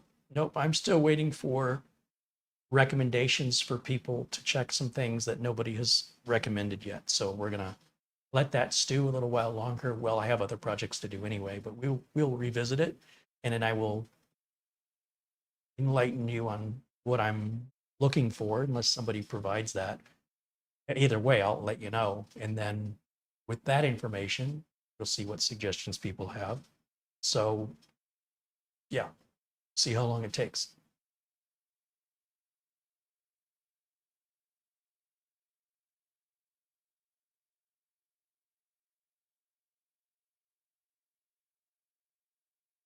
Donna Lee said, my last name is Hearn, not Heem. See that R in the end together in lowercase without my glasses? It looks like H-E-M-E. That R like is the perfect height and everything to pair up with that N. Thank you for the correction. I apologize that my aged eyes have misread that. Won't be the first time, won't be the last. I could raise the font size, but I'm stubborn and I'm not going to do it. Oh, I just heard the fan kick up. It's doing something.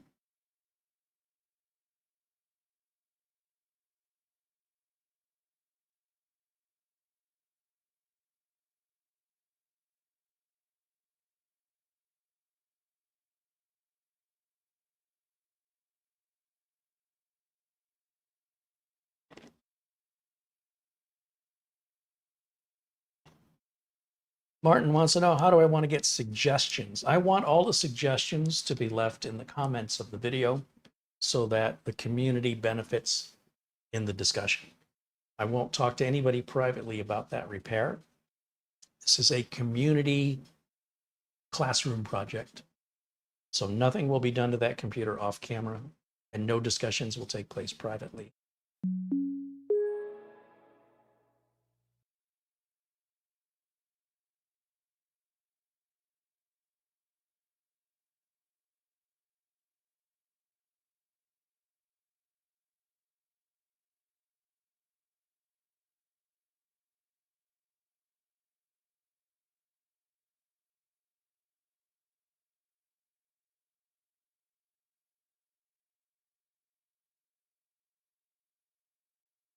I don't know why it's only showing me a portion of the chat room. It's frustrating. Installation's been successfully completed. Okay. It's the right mouse this time. Now, oh, see, I don't like that little cartoon down there. So I'll type in search missions. There we go. Scroll all the way down to this last button under more settings. We'll flip that to off, and then that little cartoon down there will go away. Bye-bye. Now we'll go to Windows Update. We'll check for updates. While that's checking, I'll go to Advanced Options here. I want to turn these first two options on. This one.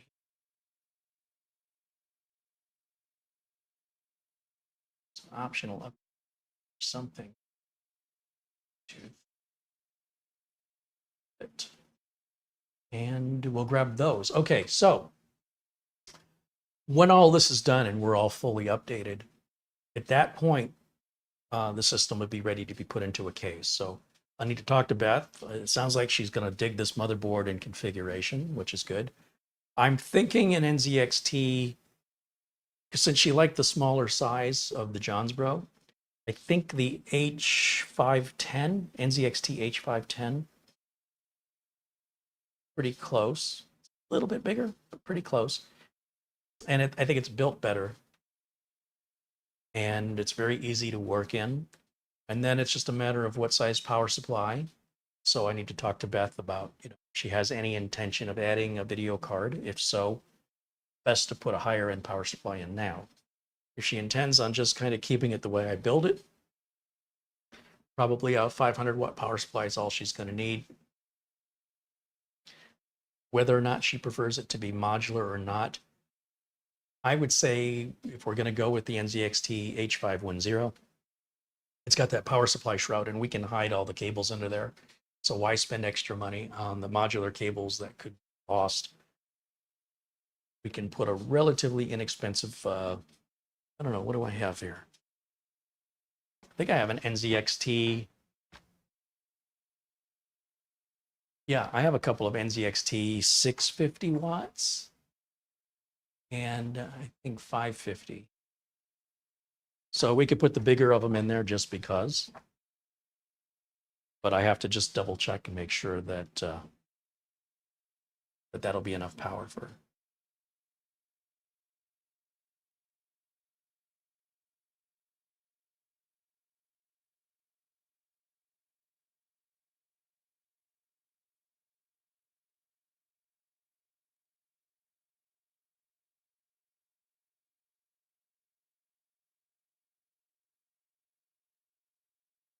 Didn't realize my camera is covering part of that up.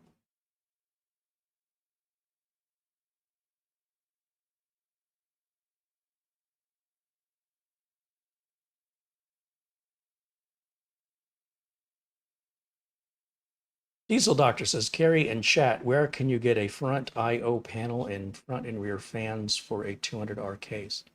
Well, the front and rear fans are just standard 120 millimeter fans. You can use any. As for the front I/O, Corsair sells those. If you go to Corsair's website, now I don't know if they have any in stock. We could take a quick look. Go to Corsair. Let's turn on the and we'll search here. Type in 200R, hit enter. There's fans for $399 if you want the Corsair fan. They're cheap though. There's a front bezel.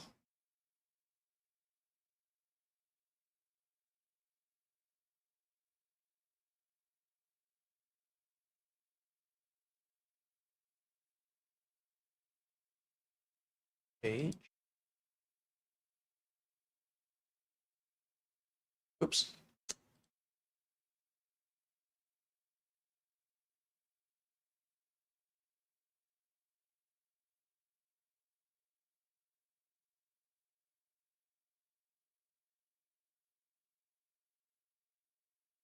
Back one. Front I/O panel. I just saw it. Where'd it go?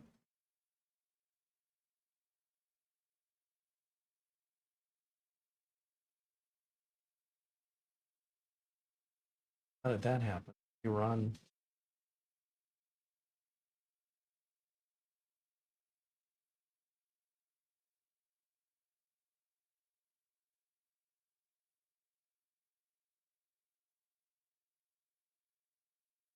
There it is.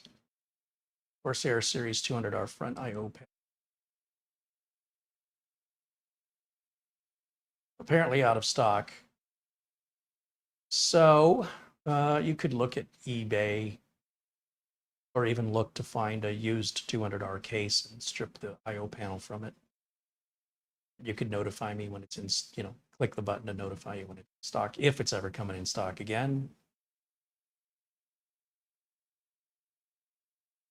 200R.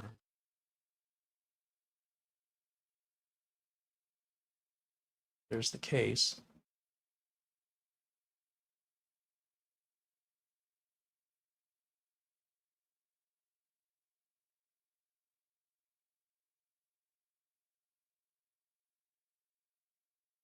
I don't see about notifying when in stock.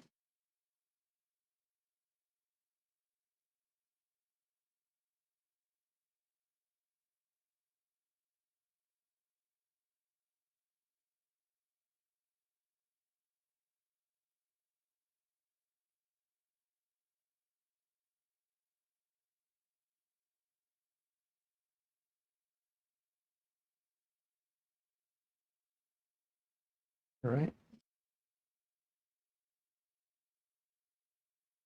Capture. Yeah, I'd look for a used case on eBay or something. What's wrong with the one you've got now?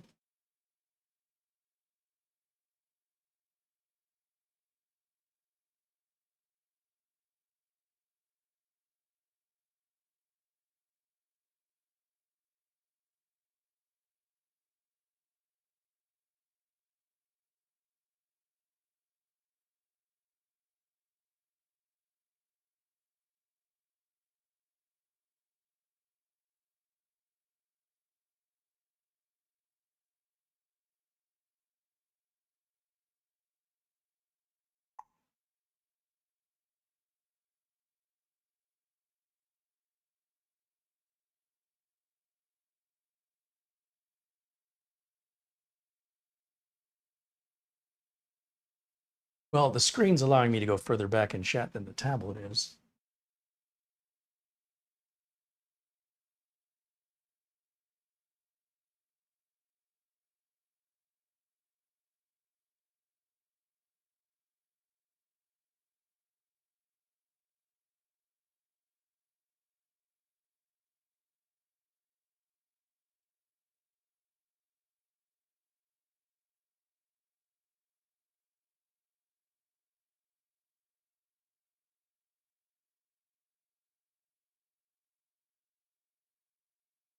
Diesel Doctor said he bought a 200R case on eBay and the hard drive LED does not work.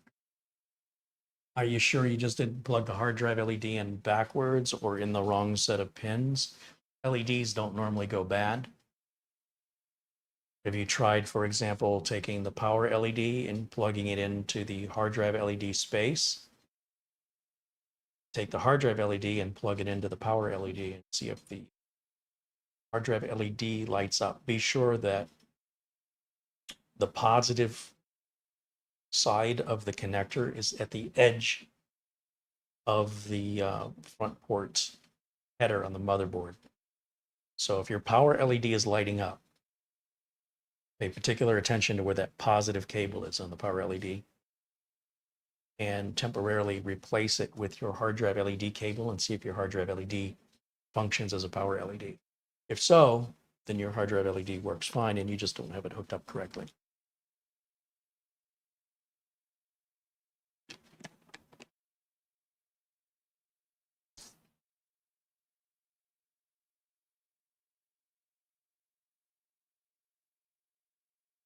Mike Podekowitz said, when I turned 40, someone left a coffee cup on my desk with this saying on it. He says, to this day, I have no idea who left it, but it said, I look 30, I act 20, I feel like 60, I must be 40. He says that was 29 years ago.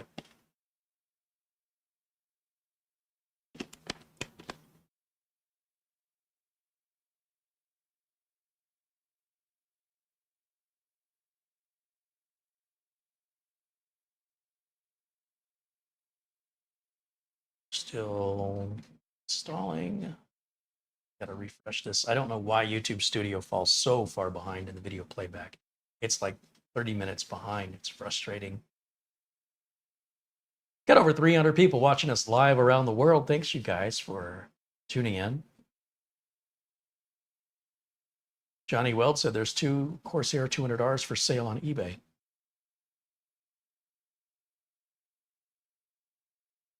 John Williams has to go, but he'll watch the rest later. Thanks for stopping in and hanging out with us for a while, John. Always good to see you, my friend.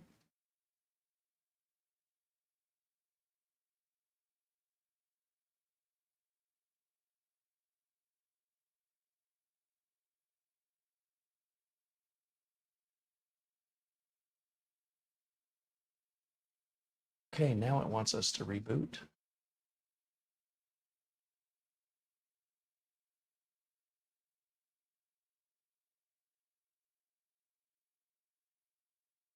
Click restart now.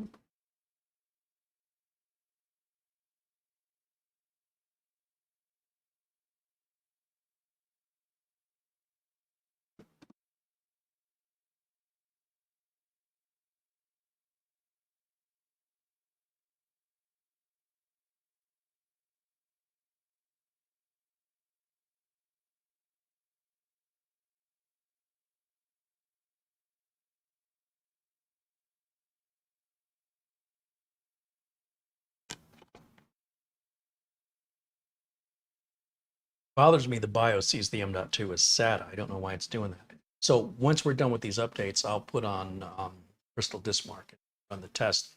We should be getting about 7,000 to 7,300 megabytes per second on the reads on this Western Digital Black.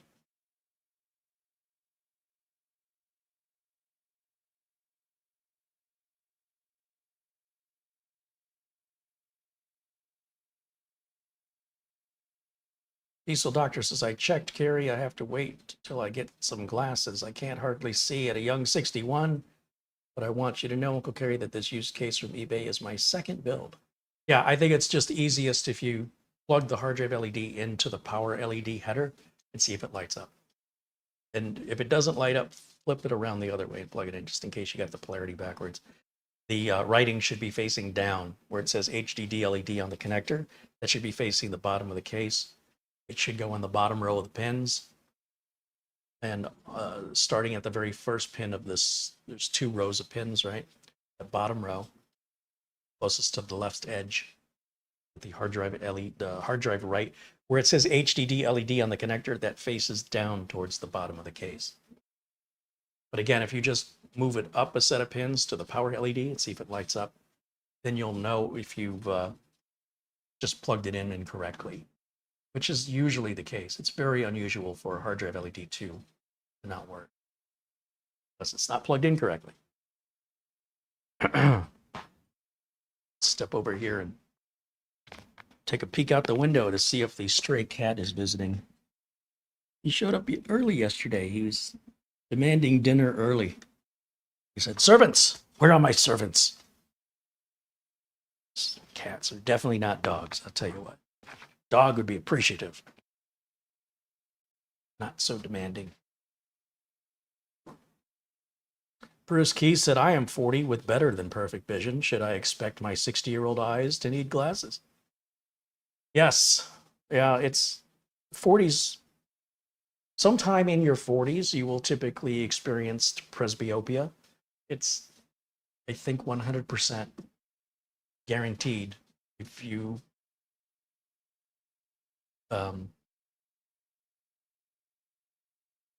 live long enough. The muscles that are used in focusing the eyes, they're not as flexible, along with a lot of other muscles. So everybody is affected by it after a certain age. And it usually happens at some point in your 40s. I didn't notice it right away. It was kind of getting annoying. Some things were getting hard to see. And over time, it just got harder and harder. You can go back to the videos 10 years ago and, you know, I'm seeing just fine without any need for glasses. I never wore glasses in my life. I always had perfect vision. So, you know, not a big fan of having to use them. But on the other hand, I'm not a big fan of not being able to read something. In particular, restaurant menus, or when the bill comes, or you know, when I go to FedEx to ship a computer out, I've got to proofread the address the FedEx employee has typed in on the address label and compare it to the address I gave him. And I need my glasses because detail is important to be able to identify that the difference between a 6 and an 8 without glasses can be difficult. And the older I get, the stronger the magnification needs to be for me to see it clearly. So yeah, 40, I was fine at 40. I think I was about 45, 47, somewhere in there before I said, okay, I need to do something. Now it was like I couldn't deny it anymore. Les Stevenson said he'll check us next time. Right on. Well, thanks for hanging out with us, Les. Let me take a quick look at our device manager, see if that driver thing did its job. It did. Everyone's happy. Very good, very good. Let's go back to Windows Update, grab whatever updates to the updates that we're missing.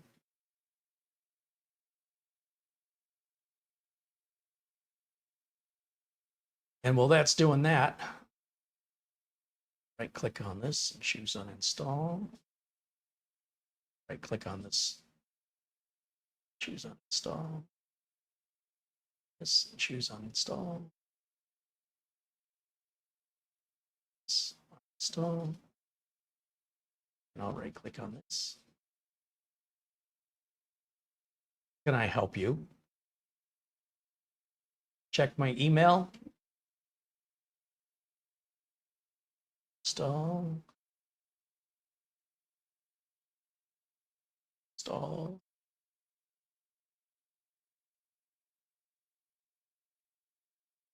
That can stay.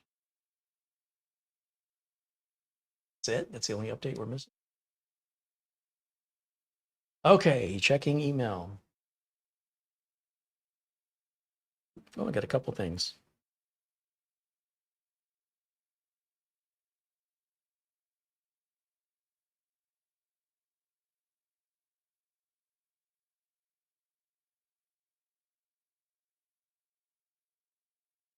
Bull142 sends a $20 Amazon gift card. Thank you for that. And Jefferson Creel with a $100 PayPal contribution. He says, get some more to drink, something for the pups, and the rest to help with the shipping on the giveaways. Thanks for what you do. Thank you, Jeff. Very generous. Very good. Excellent.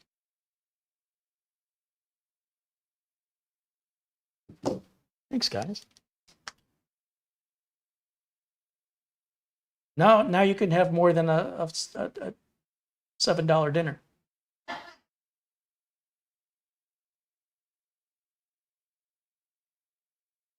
It'd be $8 now. All right, we're going to check for updates one more time here. And it says we're up to date. Very good. That didn't take long at all.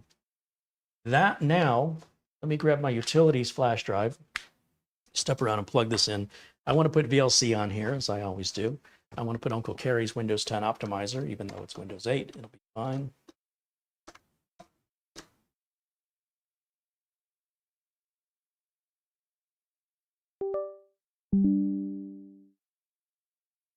And we want to run Crystal Disk Mark and see what kind of performance numbers we're going to get off this bad boy.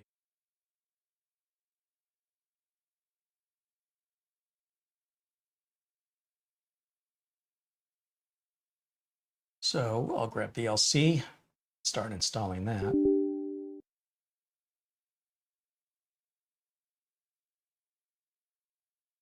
And we're right at the 2-hour mark, which is a good place for me to stop anyway. So yeah, this timing on this worked out really well. Copy the optimizer over. Still disk mark software.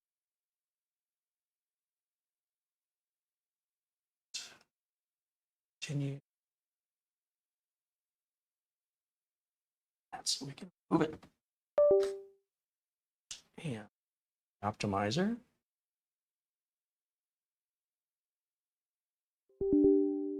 Yes, and I. You'll see a bunch of access denied stuff happening here. That's just the indexer trying to disable indexing. If the files are in use, it errors out, but when it restarts, then the indexing will be disabled on those files anyway. So that just frees up a little bit of drive space and some resources. I don't know anybody that uses indexing, so why waste your resources and precious solid state drive space for the indexing database? So I turn that off on all computers. Like I said, I've never had anybody ever use it. So when we reboot, we'll bring up Crystal Diskmark, and then we'll see what kind of numbers we get on our Western Digital SN850X. Really like this drive. It's my 4 terabyte drive of choice if performance is important. Performance and capacity. The Samsung 990 4 terabyte drive is still $299, which I think is overpriced. I think it needs to come down another $50. I think it will. In fact, Samsung had it on sale recently for $223.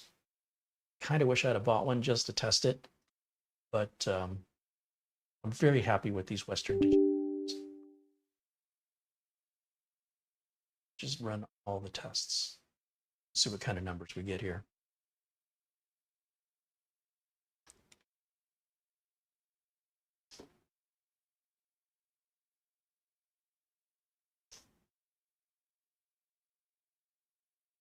All right, so, okay, 6,967. Yeah, if we're in that 7,000 range, I'm happy with that. Let's see. Gil Garcia says, great show. Thank you, Gil. Diesel Doctor says, Carey, chat, and camera girl, take care. Gotta leave you all you fine folks. Thanks for popping in, Diesel Doctor. Let us know what your progress is on that hard drive LED. Bunch of working too hard said, I just got here. Typical, right? Murphy's Law. Ophelia says, thank you for yet another comfy, enjoyable, and educational stream. Well, thank you for being a part of it. A shout out and a thank you to all of the folks with the Super Chat contributions today. Let's see, is YouTube going to provide me the history? Oh, I think so. So a shout out and a thank you to Martin Hogg and Joseph Hawkins, Bayhome 43, as well as Daniel Vixna. Thank you goes to Bayhome 43. We need to turn Bayhome 43 blue. So you need to type something in the chat so I can see your name and I can turn you blue, because that's Beth. I want to remember that. If I sleep, when I wake up, I will forget. Oystein, thank you for your super chat and generosity as always. Thank you, of course, to Gregory Howard, not only for the super chat contribution, but a very generous PayPal contribution here. Thank you to our friends Paul O'Brien and Planet Cryos for all of your support and contributions. BLD0550 and Ben Laird, thanks you guys for supporting the channel. And although I don't see him here today, I know he'll watch later. So a shout out to our good friend Buster in Scotland. And the part 2 on this will be me putting it in the case with a power supply. As I mentioned, I need to talk to Beth. It sounds like she's digging on these components, so hopefully she'll also dig on what I have in mind for a case and power supply. But I'm always happy to accommodate whatever the customer wants. Just want to make sure that we set up expectations properly. I didn't think that she was going to be happy when that liquid cooler eventually gives way to have to open it and replace it. Or I just wanted to verify that she understood that liquid coolers only have a lifespan of about 5 years. And if she's a tinkerer and she likes to do that kind of stuff, all the power to her. But if she just wants a reliable computer that she doesn't have to do anything to, this is going to be more fitting that bill. And keep that in mind if you're thinking of building your own system. You don't have to go with this high end of a motherboard, but certainly doesn't hurt. Is it an H760 what's the other board I got? The ASRock B760 Pro RS. I've got two of those too that will pair well with the same 13500. Really any 13th gen chip, but that 13500, I'm telling you, it's a bargain. Tracker says I won't say how old I am, but I was born on June 19th, 1941. It's only a few days away from several years and a few days. Let's see, what was our numbers? I want to take a quick look at that before I say bye. 6,500 on the writes, 6,900 on the reads. Yeah, that's fantastic. I'm very happy with that. And a shout out and a thank you to the Amazon gift cards that were received today as well.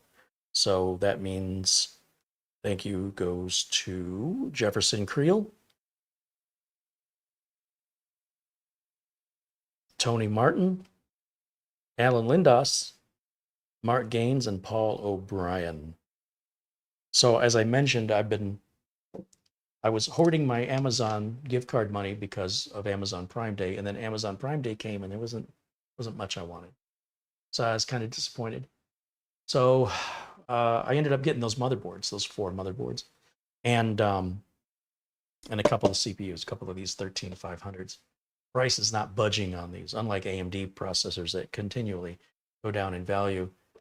The 247 price has been that way for about 6 months now. Caught them on sale once for like $209, and they haven't been on sale again since then. But when they were on sale, Newegg had them on the same price, B&H Photo had them at the same price. And since there was a limit on how many you could buy, I could buy a couple from each place.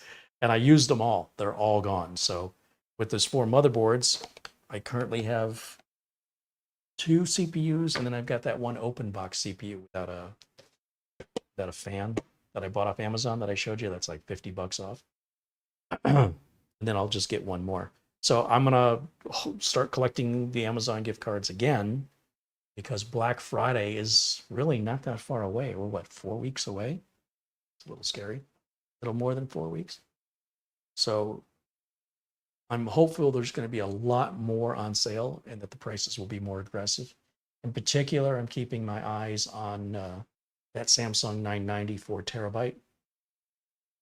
Not that I need it, I just would like to review it, but I don't want to review it at $300. I think it's too much. I have a couple of mini PCs that should be arriving this week, which will be reviewed as time permits. I have the big server machine that I need to gut and put into the new big Be Quiet case. And, and I'm going to change the power supply out in that too, I think. I've got to finish Gregory Howard's little coffee machine build. That's what I call it. I'm going to finish Beth's build. We still never finished the train. Poor Peter Laycock's been patiently waiting for the train to arrive. So I really, really need to get that done. That's ridiculous. I wanted to ship it last October. That's how long he's been waiting. So anyway, he's been waiting longer than that. And I'd like to get it out. I have a couple of issues I'm still trying to resolve. I keep thinking about it in my head, how I want to deal with it. And part of the problem is that it's 2 pieces that are connected together with wires, and you can't disconnect the wires. And it's got to be packed in a way where the 2 pieces won't slam up against each other. But there's such little space between the 2 pieces because the wires aren't that long. If the wires were longer, there'd be no way to shove the wires into the train car because the train car is too small. So I keep running it through my head and I'll come up with something. Have to. So in any event, thank you all for joining me. Thank you for your memberships or your contributions. All my friends in blue and green, all my friends with the badge next to their name. Hey, there's Bay Home 43. Now I'm going to turn Bay Home moderator. It's going to turn you blue. Thanks again, Carey. The show today was excellent. You and Marlena have a good dinner tonight. All right. What's for dinner tonight? It's up to me. Pizza. Thanks, you guys, for hanging out. Hope you enjoyed the show.